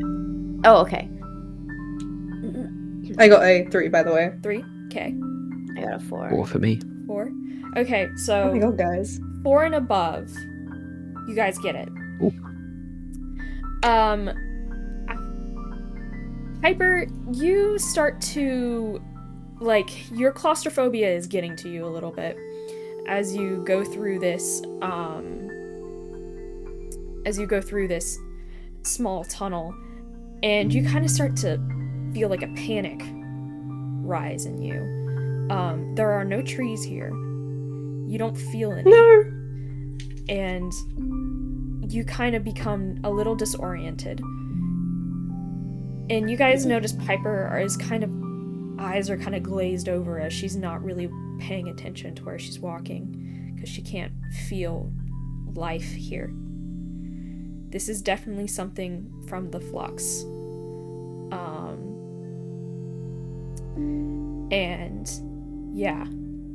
So if I notice that, could I do like a really sort of muted bird song whistle to try and encourage her bird to like pick it up and like sort of come like maybe a little harmony or a chorus, like to try and like raise the spirits? Yeah, okay. I think I'm just gonna let you do that because that's really creative. That's really cool. I have the Twitcher skills for this bird stuff, so Yeah. So Piper, as you're kind of like the tunnel is getting closer and your vision's getting fuzzier, you hear a song coming from your bird, and then you start to realize that song is also coming from Avi, and then you feel yourself humming along to the song, and you are able to make nature in a place where nature is not thriving. You're able to make your own fate in a place where fate is messed up. So you're able to pull yourself out of this kind of dizzy stage with this song that comes from nature. That's cool. Mm-hmm. So eventually, you guys kind of reach the end of the tunnel, which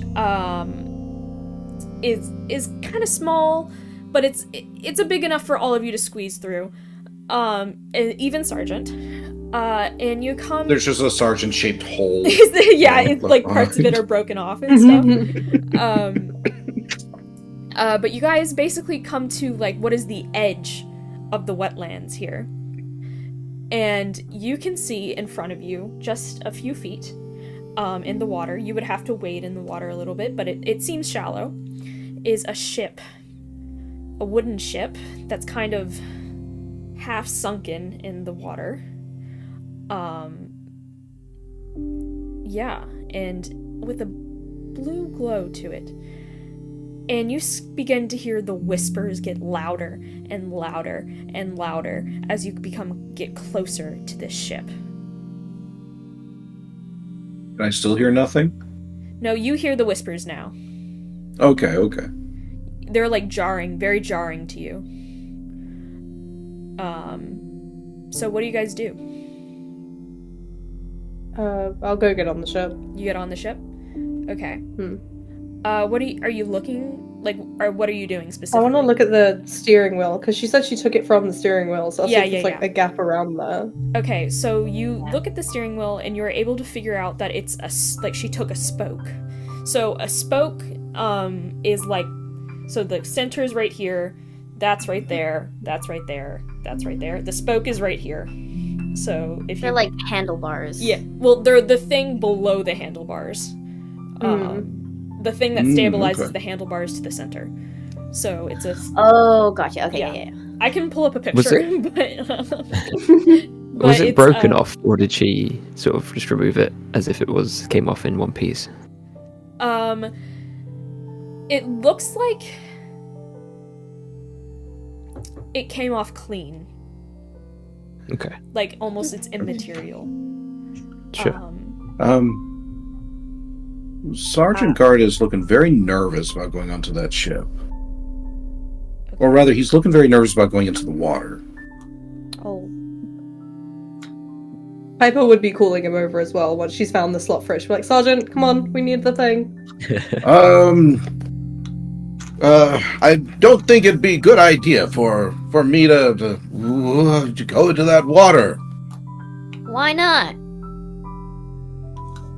It would be against my honor as a land dweller. It's not that deep. Literally. Yeah. I thought that as well. I'm glad we were all all right, fine then. But keep your comments to yourself. And you can see him kind of like he tip taps at the edge of the water, and then he slowly takes 1 foot into the water, and you immediately hear a loud sizzling sound suddenly rise up from the water, and a big plume of steam rises up. And as he's walking through the water, you can continue to see like this big plume of steam just going slowly one after another until he reaches the side of the ship and starts climbing up, though he seems a lot slower than he was before. Chancey, I think he's broken. Yeah, Sergeant, you said to keep your comments to yourselves, but like, are you supposed to do that? What have you gotten there?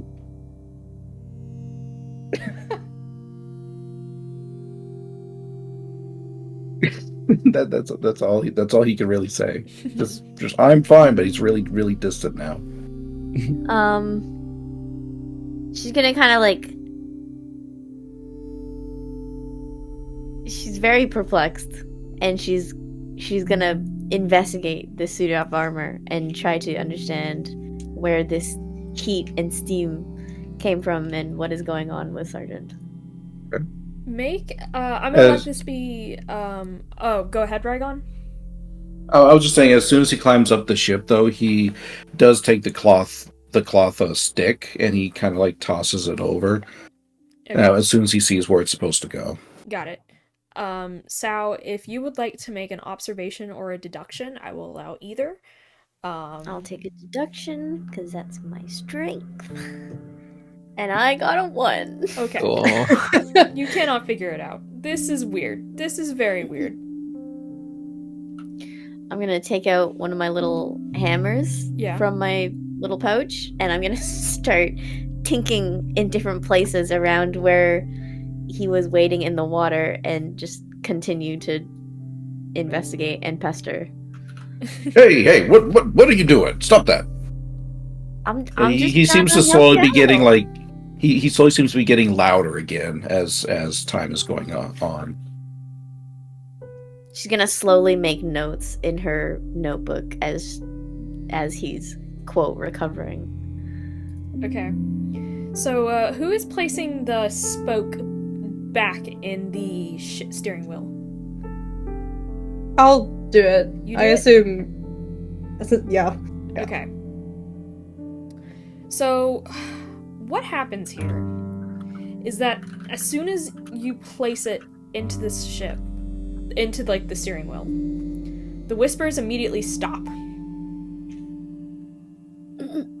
And the ship lurches out of the water. Oh. And that's not good. Like flying, or well, it's now like instead of sinking, it is no longer sinking. Oh, okay. And you can you notice that the steering wheel immediately starts turning. I want to hold it. You want to hold it? Okay. So you hold it, and the ship seems to be righting itself a little bit. But then it eventually settles down as you're holding the steering wheel. And what you find here is that there's like a pattern to how the steering wheel is moving. And I want you all to make an observation check for me, please. You got it.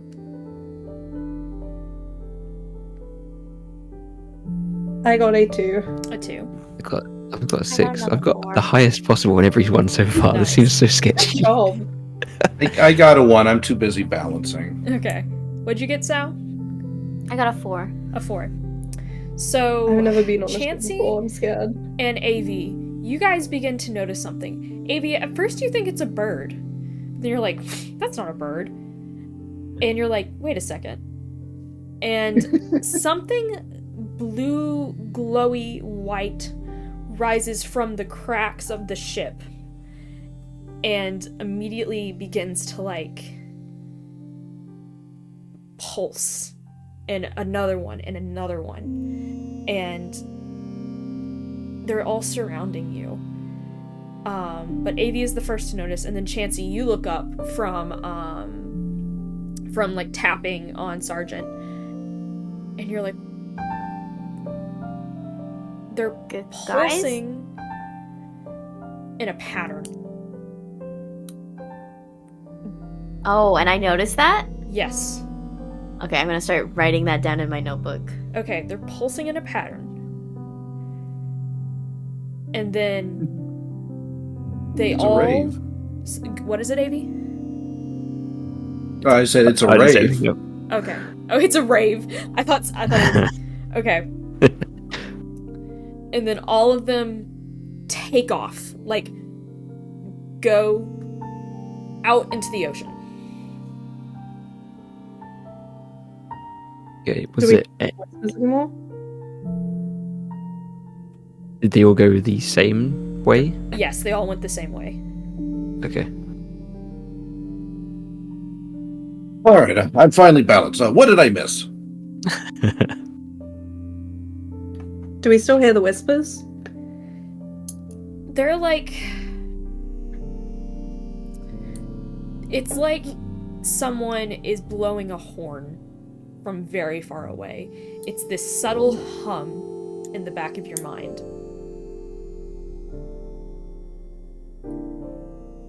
Is it And what- fading out at all, or is it just constant? It's kind of fading out. But, Chancey and Avi, since you noticed the pulse, both of you did, I want you to make a deduction for me. Okay. Deduction. I got a 3. A 3? Oh, so did I! Okay. Nice. So, what happens here is you recognize the pulsing as, like... It's not something that is used to communicate. This is not something that's man-made, is what I'm trying to say. This pulsing is not a man-made communication. This is something within nature is pulsing, but you do not know what. And you start to realize, you start to put the pieces together, that the pulsing, the hypnotizing, and the parasites, this is some sort of... These creatures in this boat are made out of wisps, almost willow wisps, and they are trying to lead you to something. And do we know in this world and the knowledge, are these normally like nasty creatures, or are they nice creatures, or Neutral. okay? I'm gonna look at AV and kind of have like a silent question on my face of like, should we follow them? And you see a very worried person. And he sort of looks over at you and just like, he shrugs his shoulders similarly, like, I don't know. And she's gonna say to the group, does anyone know how to steer a ship? I do. And she's gonna point in the direction that they saw the wisps go into, or the pillars of light go into. She's gonna be like, well, steer us this way. Since I'm Rightio. holding the wheel, I want to try and steer us that way. All right. That is the end of the research phase. We are now moving into the journey phase, which will be a lot shorter. So I have 3 cards for us, and I unfortunately can't show them. Well, I can show them. Like, I'm not like I'm not allowed, but I just can't figure out how to pull them up. Yeah. But if you guys want to check out the beautiful art that is on the cards, please go check out the Kickstarter and the website and all the wonderful Mappa Mundi stuff. Mhm. But the first one is the wetlands. So you guys were able to safely navigate through the tunnels. So you kind of are familiar with the wetlands. So this wetlands card is facing up. So it's a good kind of calm journey. So what do you think makes this journey calm and not troublesome? I imagine like calm seas, since we're not experienced sailors. Mm-hmm. Okay. So maybe the vessel itself has like, it floats along the water rather than, because if it's like sort of immaterial, like it doesn't actually connect with the water, maybe it just glides across the surface. Yeah. I like to imagine it's because we come up with a nice chant. Please tell us this chant. Yeah. Oh, when we go on down to shore, we all come onto the bore and have ourselves a journey. Something like that. That's That amazing. fucking Imagine slap. he's just like murmuring in the corner of that. I love it. I'm writing down these lyrics. That sounded like a fate point to me. Yes. I will let you have a fate point. Agree. Yay! I was just thinking that. Sorry. I was just making sure. I'm literally looking up the fate point rules right now. Just So does everyone get a fate point or just no, Sergeant? just you. Oh no, that was That was all you. Yeah, we didn't contribute to that. no, we just let you. We didn't even join in. No, I was just like, go ahead, please.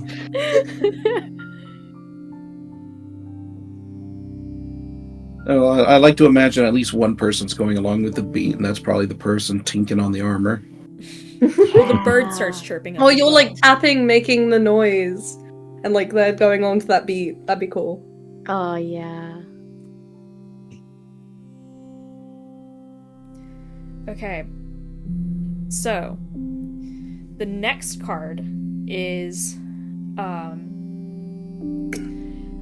since you guys are not super experienced sailors, this is coast, but it's upside down. So, what makes this journey difficult, in the coast? None of us know how to sail a ship, Yeah. really? Yeah, I'd say maybe like the wind affects the sails, and none of us know how to like adjust them. Okay. Now, how do you solve this problem? Pulling random ropes. Panic until we start going the right way again. Yep. She would be steering for the front, just being like, "Come on, it's not that difficult. Figure it out." Just All turn it right, all fine. Holds the mast and just turns it. I want you all to make traversal checks for me. Okay, Oh, no. Oh. that's good. Oh no, got I two. got one. Oh no. I got Yeah. it too. We're Okay. never getting there. So, what happens here is you guys begin to, like, steer the ship.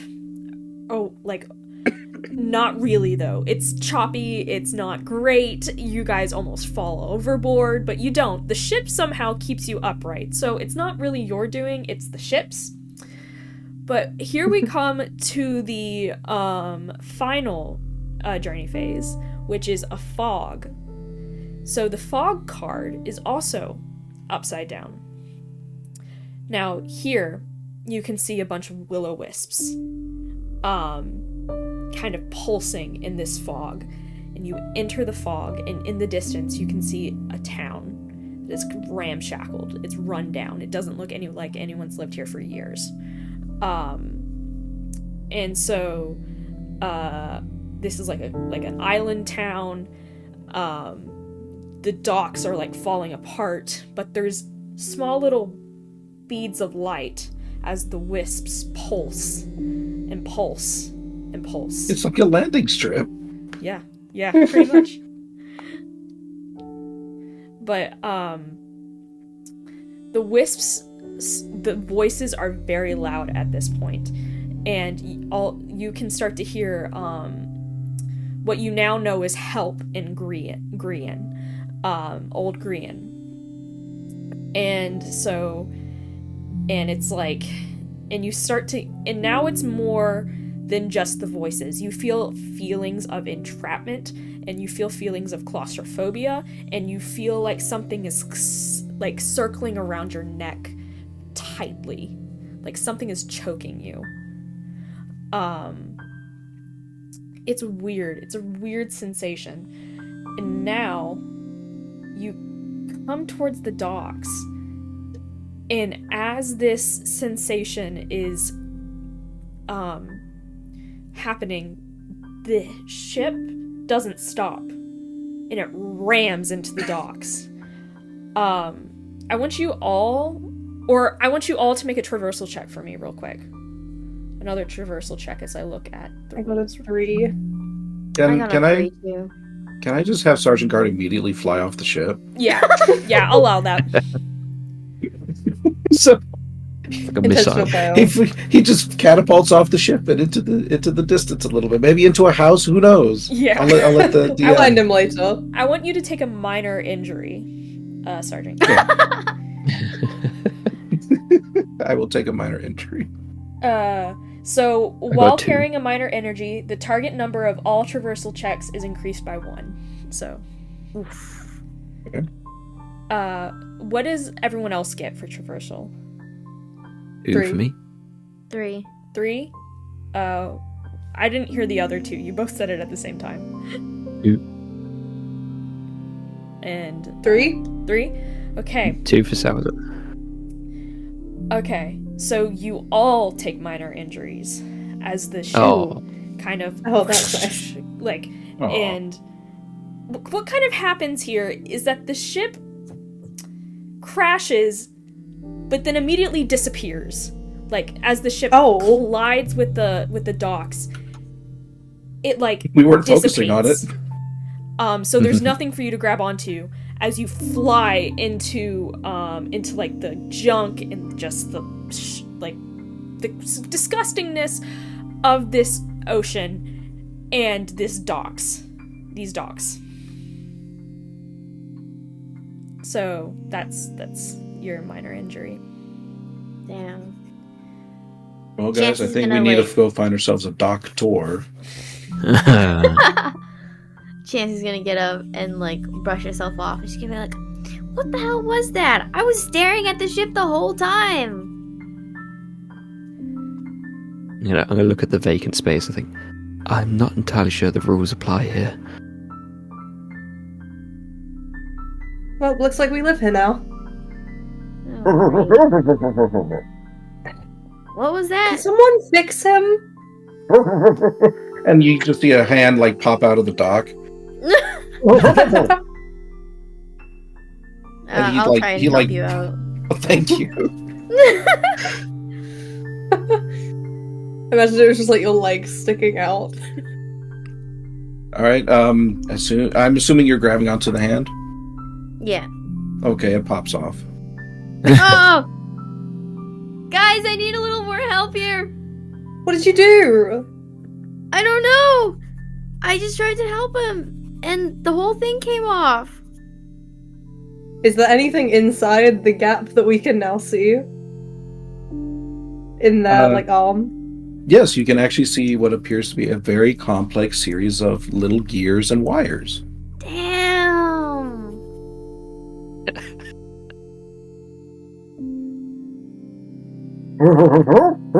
What is that? Chancey's curiosity is going to get the better of her, and she's going to start touching the wires and the gears. As you touch one wire, like his foot like lifts up. As you touch another one, his head comes pops out. through the floorboard further down. Yeah. Hey! Stop that!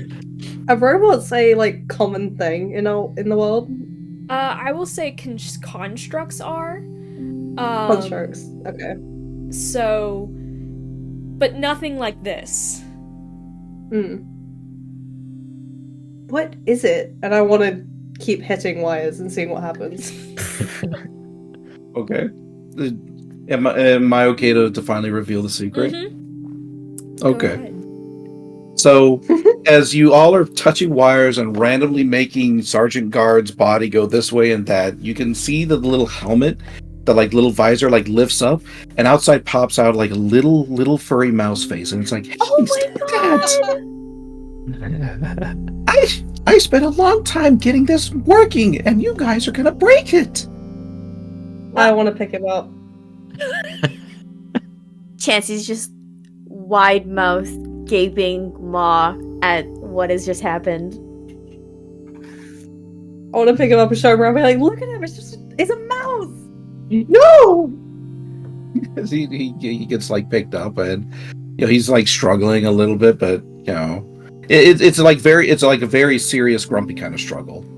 Oh my god, it's so cute.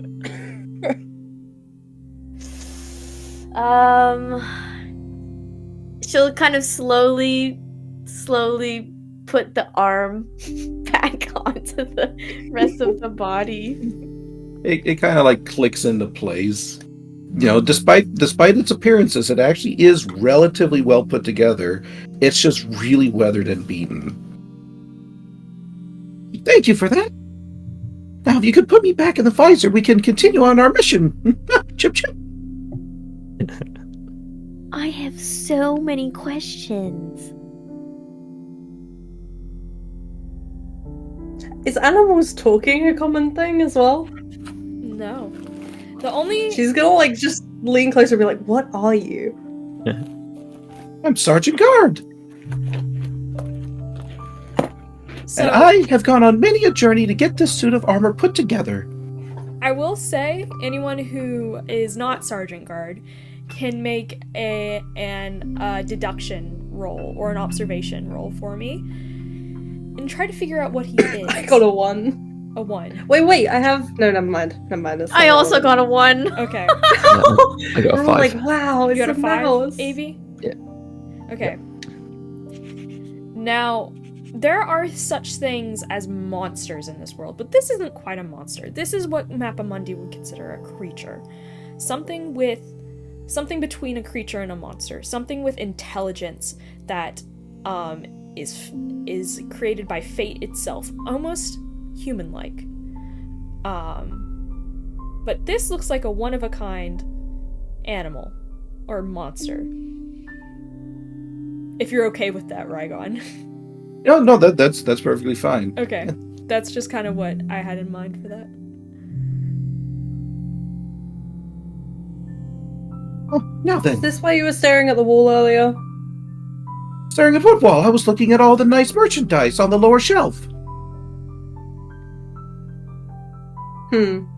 What, do you have eye holes in your knees? Well, where do you expect me to operate this whole thing from? I have to run You all over operate the from place. your knees? I operate from everywhere. Is your chest hollow? Well, yes, that's where I keep my little house. You have You a have a house in there? That's What do you awesome. We're expect me taking to your live chest in? apart after this. Hey. Let's just calm down for a second and let's go ahead and let's get this mission going. I'll explain everything afterwards. She's gonna put him back in his little helmet. Thank you. And he like clicks the little visor shut, and then suddenly Sergeant Guard kind of like lurches back up onto his feet. He's like, "Oh, that feels much better. All right, onward to Have a our voice mission." changer built in? No, he just sounds more powerful. He's probably using like a series of strong tubes to make his voice echo louder. I love that. The power on effect. So cool. Okay. Well, as that is wrapping up and you guys discover the truth of Sergeant Guard,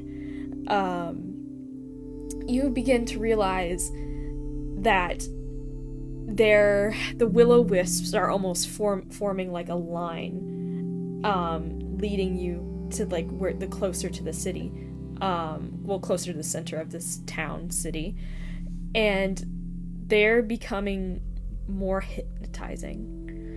And I feel like I'm in Brave. at this point, I'm gonna say you can start using your interactions if you want. We are officially in the encounter. Ooh. Nice. The only one I can see here that would be of any use would be Explore. What about you guys? I have nothing that's And- relevant yet. Mine are all very, like, I need a creature to interact with. Kind of same, yeah. And I really don't feel like provoking the will-o-wisps. I want to run excitedly down the trail of the Okay. list. Then, as you follow the will-o-wisps, is everyone else going with Piper?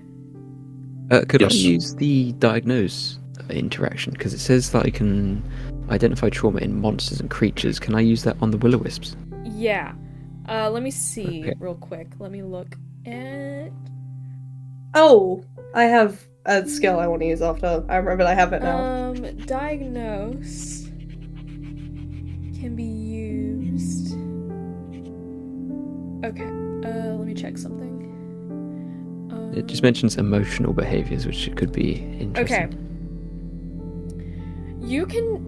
You don't know anything about the will-o-wisps themselves, but the emotional behaviors is that they're very stressed. Sure. It's almost like something is in, well, obviously you guys know something is in danger, and something vital to these will-o-wisps is in danger. Okay. I'll explain that to the group. Okay. Well, looking at the state of this place, it certainly comes as no surprise. Okay. I have a Yeah. skill called Signs in the Wild, which is wait, let me try and summarize it. I can see. Basically, I'm just gonna read it because I'm struggling to summarize. Yeah. Divines understand the fate that works through everything. Nowhere is this connection more apparent than in behaviors of creatures and monsters. By pinpointing these signs in the wild, you can sense features of a word, organisms that most wouldn't be able to identify. Okay. And what was that again? Basically, you can sense features through their behaviors. What is the specific skill name? Signs of the Wild. Signs of the Wild. Okay. Signs in the Wild, yeah. So what you are able to sense is basically that these will-o-wisps, they are feeding something. Like the energy, like the fate strands are all connecting. It's and they're all going towards the center of the city, and they're all pushing energy towards the center of the city. They are taking almost like the Like energy biosphere? of the flux, which is like the unfortunate fates of all that have befallen this town, and they are using that energy they are sending that energy towards something. So they're parasitic. I would relay that, yeah. So I'd be like, they're sending the energy towards the town. The center of the town, I mean. Oh, And what kind of continue energy? running. Negative. Negative energy? Well, that accounts for a lack of energy. Are you sure you know your math? I hate you now, I know you're a mouse.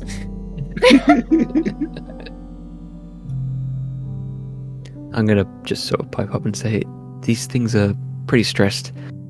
Whatever they want, they hopefully mean no harm. And I guess, I mean, we're here now. We should carry on. Might as well do what we can.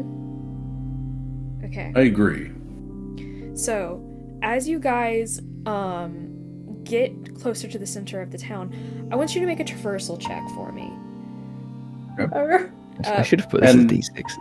And this makes my traversal check, or our traversal checks, I got a harder. 2. Yes, your minor injuries Oh, wait. makes the traversal checks. Yeah, I got a 2. So I got 2 as well. Okay. I got a 3. Okay. I got a 2. Okay. No, no, So- bad. We all fail again. What happens here is you start to notice like these giant kind of vines going as you get closer to the center of the city, and as the will-o-wisps are getting more stressed and pulsing, these giant vines that are kind of like almost like ivy, like everywhere on the city, climbing up the walls and just hanging over like almost like it's like a jungle here, but in the center of a city. And you can start to see that this is probably not good, obviously. But as you make it through these vines, they start to be disturbed by your movement. So they start to use quick shift thinking? and kind of try to trap you. And you are now, like, you can't get to the center of the city now that the vines have kind of gotten you stuck. Is it possible that I could use quick thinking to maybe throw one of us out to keep them from getting stuck? Yeah. Okay. Who would like to be my volunteer? I want to be thrown. So as the vines start to kind of enclose on in, I'd like to grab Piper. I'm just like, I say something like, try not to get trapped, and he just like kind of like chucks her, like over a vine and like into a clear space. Okay. So I would request, even though that is quick thinking, I do want you to make one of you make a traversal. Whichever one Got a wants to do D6 it. on mine. I have a D4, so I probably should try it then. Alright, and I got a 5. A 5. Oh, Okay. very nice. You did a 4. So what happens here is you kind of toss Piper, and Piper is able to like, whoa, and eventually lands kind of like, whoa, that was crazy. And what you see, Piper, is this mass of like all these vines congregating into this like sphere in this town, almost like over a fountain of some sort. And inside the sphere there is a pulsing, glowing light thing. What are the rest of you doing as Avi and Chancey? I would like to play protect against for someone else, maybe. Okay. I'd say maybe like instinctually I would have maybe like went to the floor like prone and tried to like crawl away from the vines if they were coming like down at us. Okay. Okay. And Chancey? Trying to think of what would be smart, but honestly, I think in the face of nature literally closing upon her, she would freeze and she wouldn't do anything. Okay. So I've actually got a bit of an idea. okay. My character does have amateur biologists. Yes. Could he recognize if these vines could be provoked, maybe? They definitely can be provoked. But at this point, this just looks like a passive defense. That this isn't aggressive at this point. This is just like, this is just it protecting itself. Whatever the vines are, it's not actively going after you. Then I would like to take off my helmet and throw it at a different section of the vines. Okay. Then I want you to... So you're using provoke at this point? That is correct. Okay. I'm doing everything I can to try to get the vines off the other two. Okay. So what kind of happens here is... Okay, this is difficult because... Yeah, okay. I'm improvising. So the helmet gets thrown, right? And the vines immediately start to slowly creep towards it, as it doesn't recognize this. But you start to realize that the vines are not really going towards it that much. They're more interested in your friends. It's then not. I'll take off my arm. I will say, you're able to figure out it's not movement they're going after. Oh, okay.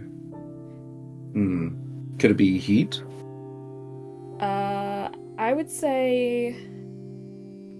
Like a Give life me a force? deduction roll. I imagined like fate Alright, energy I'll kind do of it. thing. Uh-oh. All right, let's see deduction. Well, I want to try and free you guys up so you can do something. I got a Do you one. have your have- amateur botanist I got a 3. ability? I do. Okay. Then I'm just gonna give it to you and not have you roll for it. Oh, okay. I had a 3 anyway. Okay, well that would have made it anyway. So what I'm gonna tell you basically that this is Spirit Bane, and you're able to recognize this. You heard about it just like in your readings. It doesn't belong in Gria for some reason. This is an invasive species. This is not supposed to be here. It could have got brought here accidentally, or the flux did something weird that made it grow here. But it basically feeds off the fate of creatures. It's parasitic, which is strange that 2 parasitic creatures are living together. And the vines can be the vines can be the vines are what I'm trying to say is the vines can almost be overloaded with fate. Is you've seen that in studies that there are certain plants that can mollify these vines. Okay. Is there any of those around? Make a observation. Now, hold on to that number when you make that observation. Certainly can do. Piper, what are you doing at this point? I want to use either whispers or signs of the wild to get like what kind of behavior the big ball of vines has. Okay. So you can definitely tell that there is some huge energy in this vine, some tangle of fate within this ball of vines, and the vines are trying to get to it. And you are able to deduce that they are parasitic in nature, and they're feeding off fate. As you look back and see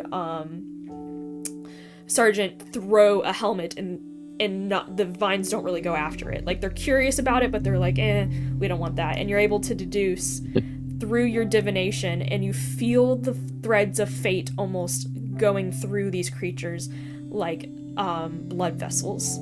So you can tell that that's what's powering this creature, is like blood vessels of fate.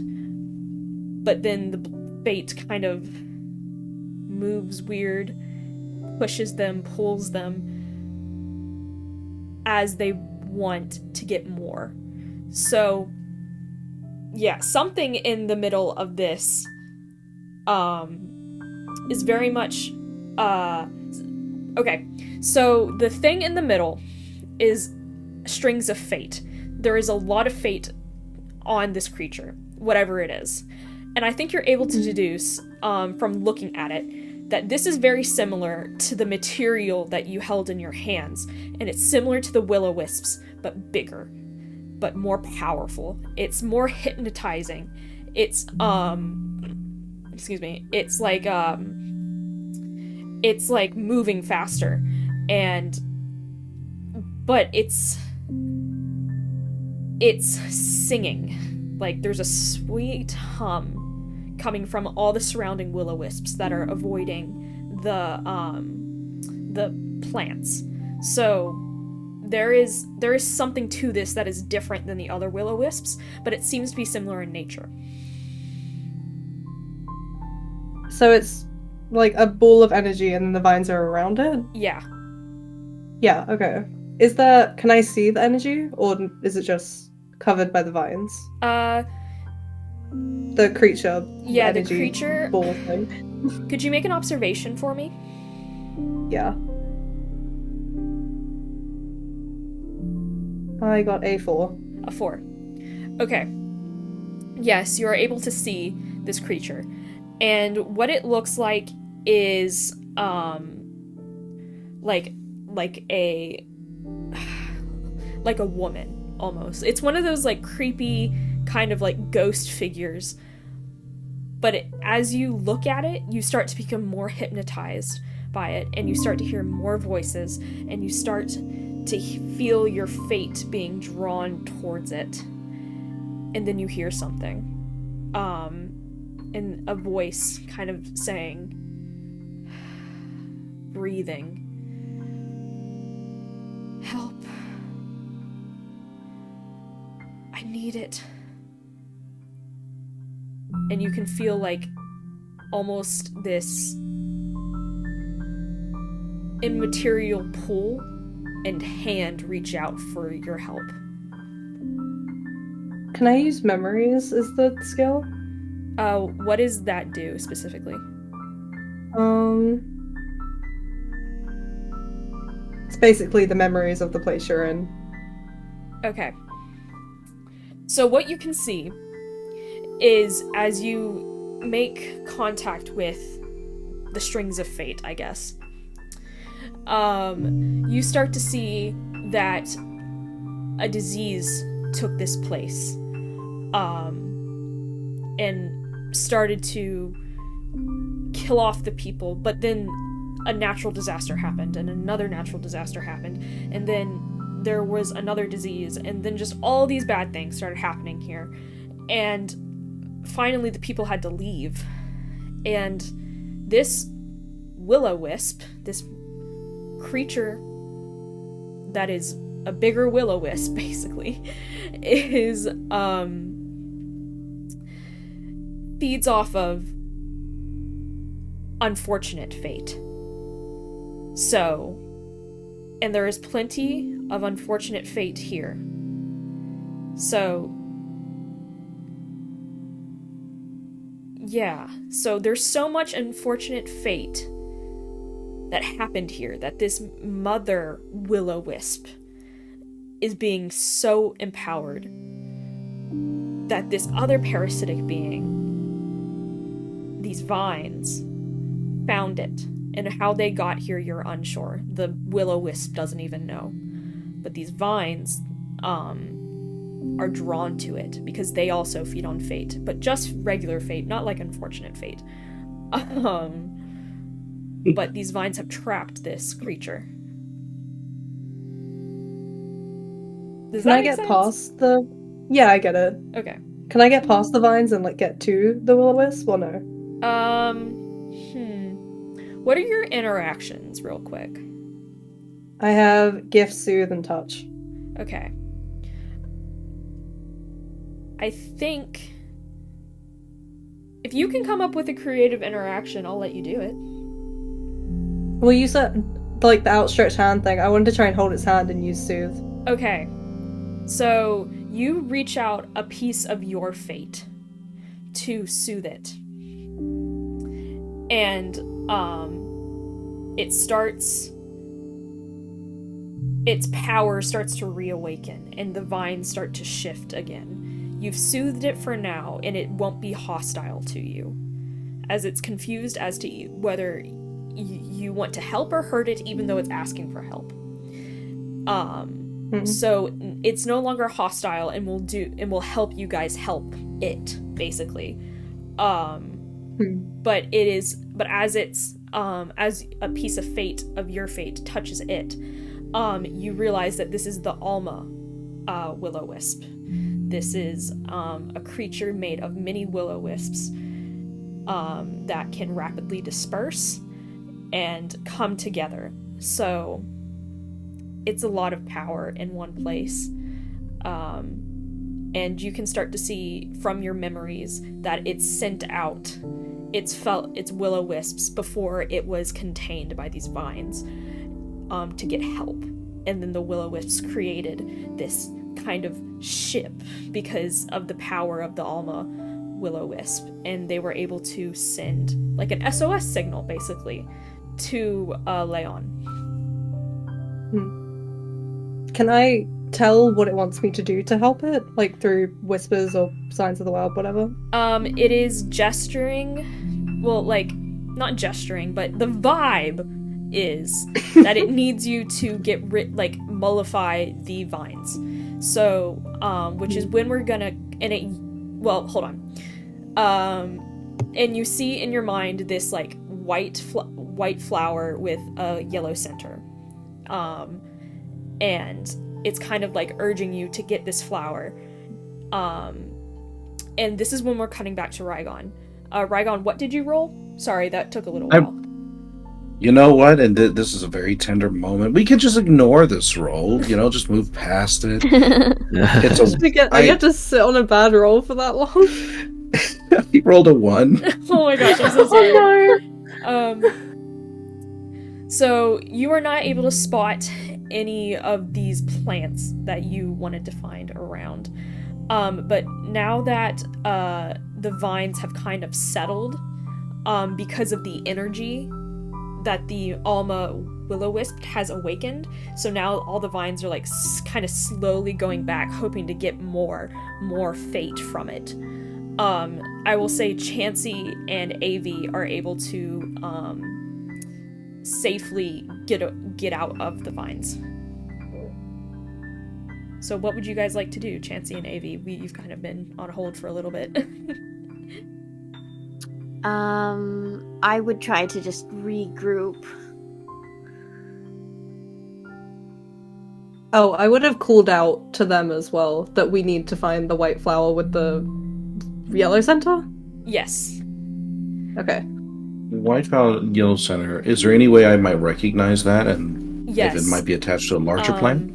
You're the one that has amateur botanist, right? That's correct. Does anyone else have any plant-based abilities? I have Weirdly, no.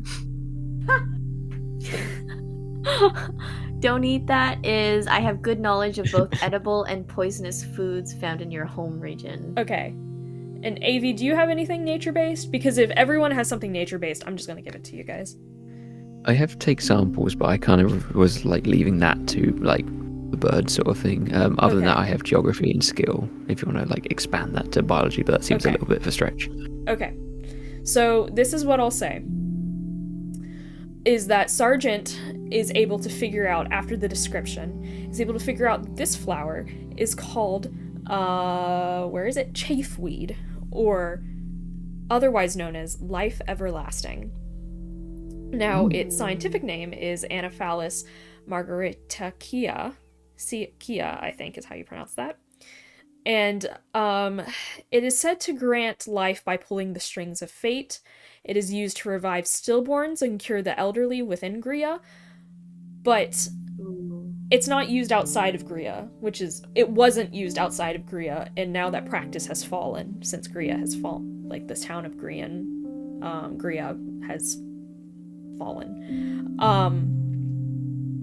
So, basically, if you are able to create a toxicant with these flowers, you can maybe do what I was saying earlier and kind of drown these vines in fate. Mm-hmm. So, if you create a toxicant and apply it in an excessive amount to these vines, the spirit bane will drown in fate. Like giving a plant too much water, basically. I would like to explore then. Yeah, so if you guys would like to give me, if you want to search for these flowers, if you have a skill that will help in this situation, let me know. I do. It's I do have the starting interaction explore. Okay, so anyone else have a skill that could help in this situation? No. I think don't eat that could help. Yeah. It just calls up. Is this edible? Don't eat that. It'd be almost like its own little game show. I have local knowledge if you want to again stretch it that far. Okay. Oh, that might be pretty useful because you're like literally from the town across the way. Maybe you heard something about this place. Yeah, I was about to say that with in recent years, Leon has welcomed refugees from Gria, so you know a little bit about their culture, and you're able to identify where the things could grow in like this scarce environment. So I think this is what we'll do. I think I will. Let me think. Okay, so this is what we'll do. Give me a exploration roll, but the DC is much lower. But this is to see if there's. This is to see if you can correctly identify that plant. Okay. I got a 1. You got a 1. I got okay. 2. So you are unable to find this plant, but you are able to find a herbalist shop. Oh. So you're not able to correctly identify the plant within the herbalist shop, but I think if you are able to go through the notes in like this old herbalist shop, you could maybe find something. I can't read. Okay. I have read. Okay. So, is anyone gonna... did someone... Sorry, what did you say, Sal? I have the interaction read, but it's not for reading. Okay. I was like... I thought you were saying I'm going to read, and I was like... Okay. So, but would anyone... what would people like to do? I'll just be like, hey, I found a place full of plants. Maybe it's something else over here, but there's all these squiggles on the bottles. I don't know what they say. Oh, okay. And I'll head over there. Chancey will head over there. Okay. So, you go in there, and you are able to identify what is poisonous and what is not, based on the don't eat that ability. You're like, wait, no, that's poisonous, don't touch that. And yeah, I think out of everyone with your amateur botanist and the don't eat that ability, you are able to, in like a little corner of the room, there are these petals that it's kind of falling, almost like the rose in Beauty and the Beast where the petals are falling. It's kind of falling, but something seems to be keeping it alive. Interesting. Don't you yank it out of the ground?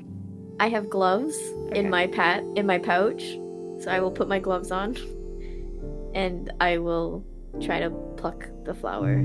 Okay. You have steady hands, correct? Yes, I do. Okay.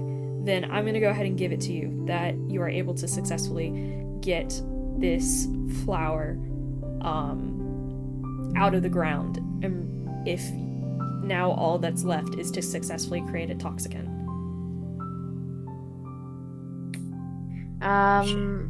I don't think, based on her being a fixer, she would know how to herbalize that. Yeah. Any ideas, guys? I mean, I can mash it with my stick. Yeah. I've got the folk tradition skill. Would that come into play of like having sort of maybe heard of remedies or anything? Yeah, I think it would. I think you are able to make with that. I think you are able to make the toxicant, and yeah, but you have to be super careful.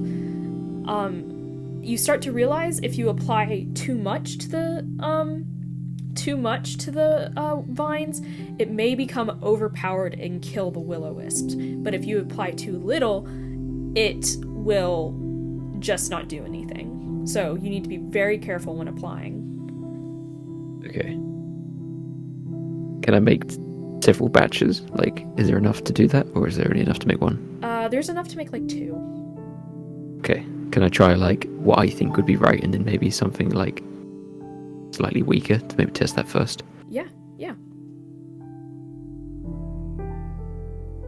Okay.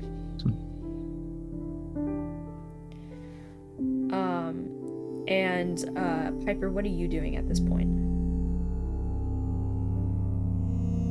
Is Everyor? Oh, sorry. I don't know why you said that, and my brain said they're talking to Sal. I don't really know if I have much specific to contribute to this situation. Okay.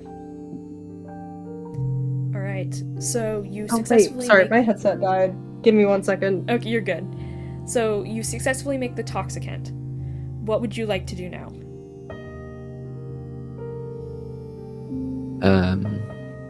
Can I apply the weaker one first then? Sure. Go ahead. Ready Give to, me a Yeah. deduction. Okay, it's a d6. Oh, 2. 2. Okay. I'm back. Sorry, all my audio just cut out. I was like, oh, wait. So you are not able to successfully apply it, and you're not able to apply enough that it's not enough to do anything, which I guess was kind of your goal, but it's not enough to overload it either. So it's like, it's still the same.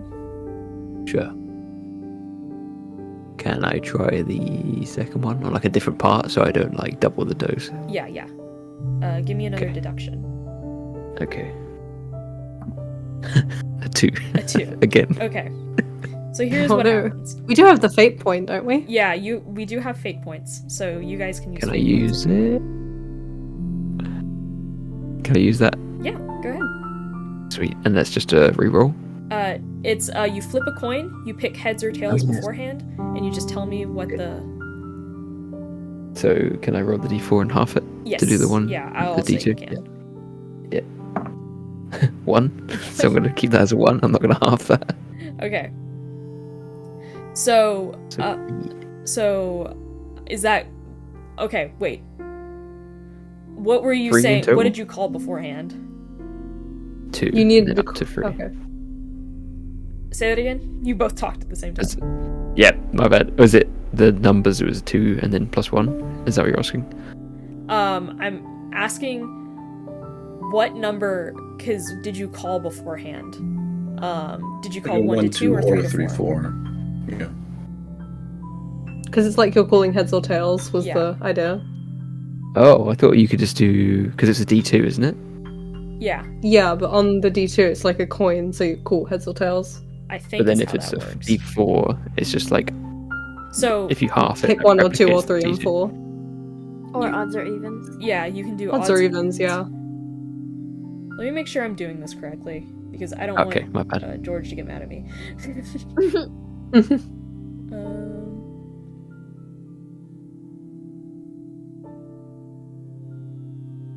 I think I was confused there. My bad. Yeah, you're good. No worries. Okay. I can't find it.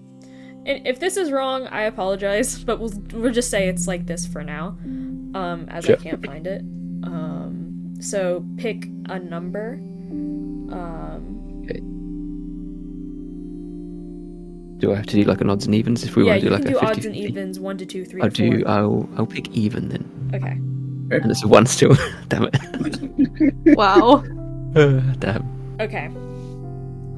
Here's what happens. As you apply it, Piper, you start to see the vines get stronger and start to curl around this wisp, and you start to hear like this panicked cry of help. Say, wait in your mind, as you can as you kind of get this telepathic blast of panic. I'll try and help if I can, but I'm not really sure. Like, because we've already applied it all, haven't we? Yeah. I think Like, so. applied the stuff, so I assume we've overloaded I say it. we could have just applied both doses. Or half a dose, one of the two.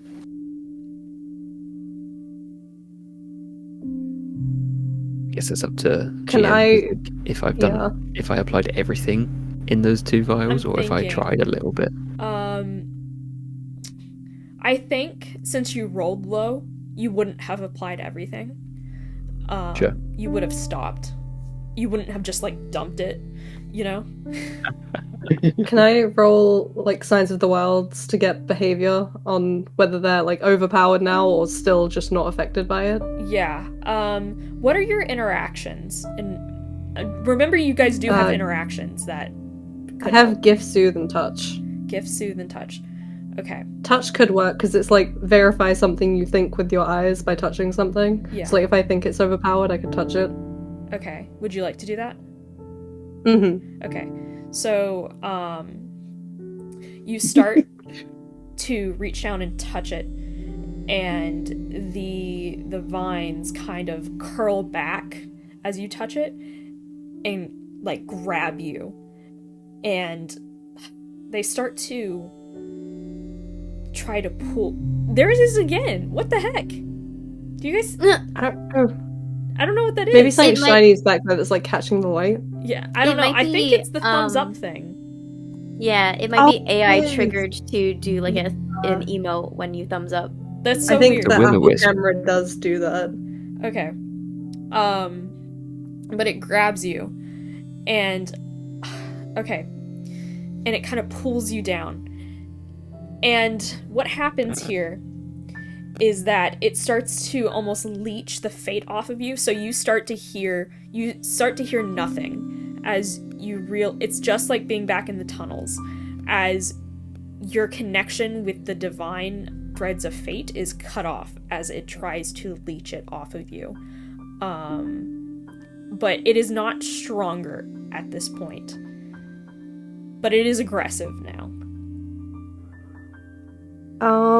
Can I try and like, I'm not sure how close I am to them, but I want to try and apply more if I can reach wherever the dose things are. Like if they're near me, if I can grab it and try and put more on, I'll try to do that. Yes, I'll allow it. What do I roll for that? Sorry. You can make a deduction.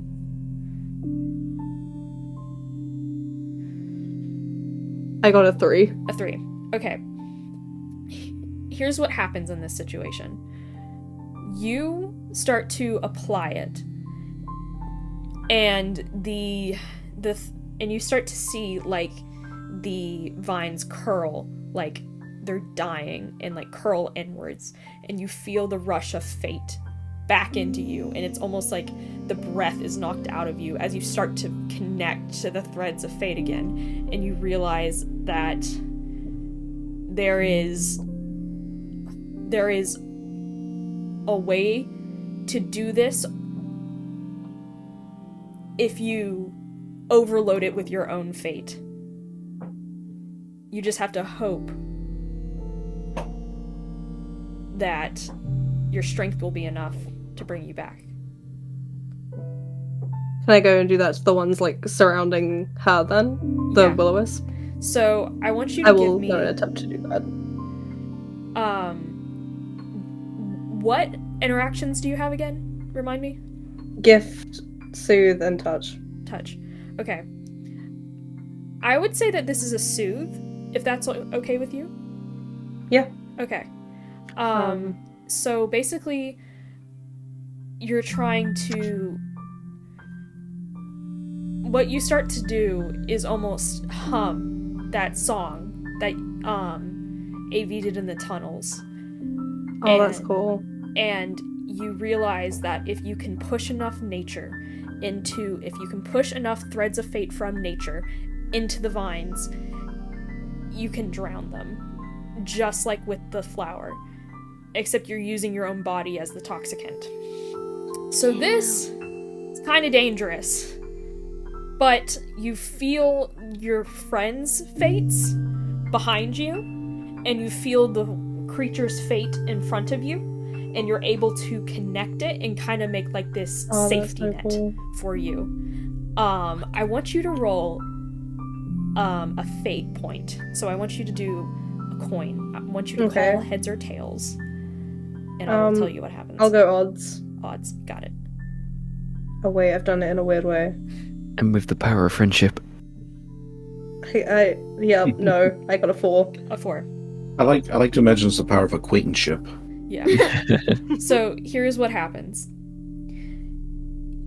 You successfully push all the fate into this thing that it shrivels. Except you start to shrivel as well. Your body is overpowered. And I need you to take... I'm just too strong, guys. Yeah. My other eye goes. I'm blind. Since we're all linked together, could I use a protect to take some of that into myself? I will allow that, actually, as she links all your fates together. And you can kind of like use your armor to like not suck but pull the fate strings as well. It's a grounding rod. Yeah. And I want you both to take I want you both... Okay, here's the thing. I want Sergeant Gaurd to take a major injury. Damn. And I want Piper to fall unconscious. Oh, okay. I'll do this. I want to Bye, guys. Okay. That kid's gonna die, I guess. So, here's what happens. As you fall unconscious, you hear the final whispers of the Mother Will-O-Wisp say thank you, thank you, thank you. And what you guys see is this beautiful, almost angelic woman rise up from the vines. And she is able to push all the vines away from her. And kind of what she does is she approaches all of you. And in your minds, you hear, "Your friend was very brave. I think I can fix them, but I need some of your fate to do it." I'll reach out a hand as offering. Okay. And Avi does the same. Okay. So, I want you both to, do another fate thing. Call heads or tails, odds, evens. Okay. I'll go evens. Okay. I will also go. And I got a 3. We are having such bad luck with these. I said evens and got a 4, so I've Okay, only got nice. Oh, thank God. Okay. Sal, I need you to take another major injury. As, Okay. That's fine. you guys... Another major? No, a major. You had a minor, correct, Sal? Yeah. Okay, you have a major. So I've got now. 1 minor, 1 major. And she and Piper, you begin to wake up. But you're not in Gria anymore. You are back in Kara's hideout. And what the rest of you see is Piper's body dissipate into wisps before you feel your own body dissipate into wisps. Oh, they sent us home. And, they teleport us. That's so cool. And she and you hear in your mind, "I will never forget this. Thank you." And she sends you back to Leon. Damn. And you So have cool. rescued a mother wisp who feeds off of the danger of mortals' lives. Wow. Very nice. Woo. We did it. And now we're gonna move into the epilogue. What do your characters do after this assignment? I would I'm like gonna... the child thinking they're dying. You're gonna what? Gaslight the child into thinking they're dying. Oh my goodness. God, I'm gonna cuff you. Yeah. Take her away. So that's a mission solved. Sergeant Gaurd is actually going to take some time to fix up his armor. It had taken quite a bit of damage during the whole ordeal, and he himself needed time to recover as well. But soon, within probably about a couple of weeks, he's as bright as a bushy tail, as he would say, and he is ready for the next mission. You know, heading on out, creaky armor and everything. Okay. I want to help Okay. with fixing your armor. And I want to Piper fix is all of very- the rusted pieces. Piper is very insistent on seeing your house. Since you did such a good job, he will open a tiny little door in the chest of armor, and he'll kind of show the little innards. It's got like a nice little fireplace. It's got like teas and biscuit. You know, Amazing. it's a rather nice little cozy house. As a fixer, I want to help to insulate your wiring so that the next time you go through like Oh, you're waterproof. water and stuff, it doesn't affect you as negatively. Well, the reason why he was so anxious about the water is because that's where he keeps the furnaces for the armor, is in his boots. Ah, So by them going into water, they started to effectively get quenched. that's Mhm. cool. I can help with that. Okay. And he would be very appreciative. All right. I guess Yeah, Avi. Avi, Yeah. yeah, I guess he sticks around, being the hometown. Says goodbye to people that maybe venture off back to wherever they sort of need to go. I continue the sort of bird research and for the quest for this rare coastal bird, and keep going on fishing adventures to try and desperately find it, and maybe hopefully one day I can. Okay. Oh. All right. Well, thank you guys so much for playing Mappa Mundi with me. It was you. fun. Thank you for hosting. I Very hope you cool. guys Very, enjoyed. very Thank cool. you. And thank Thanks you for so much inviting to Three Sail Studios for making this game. And yeah, Yeah.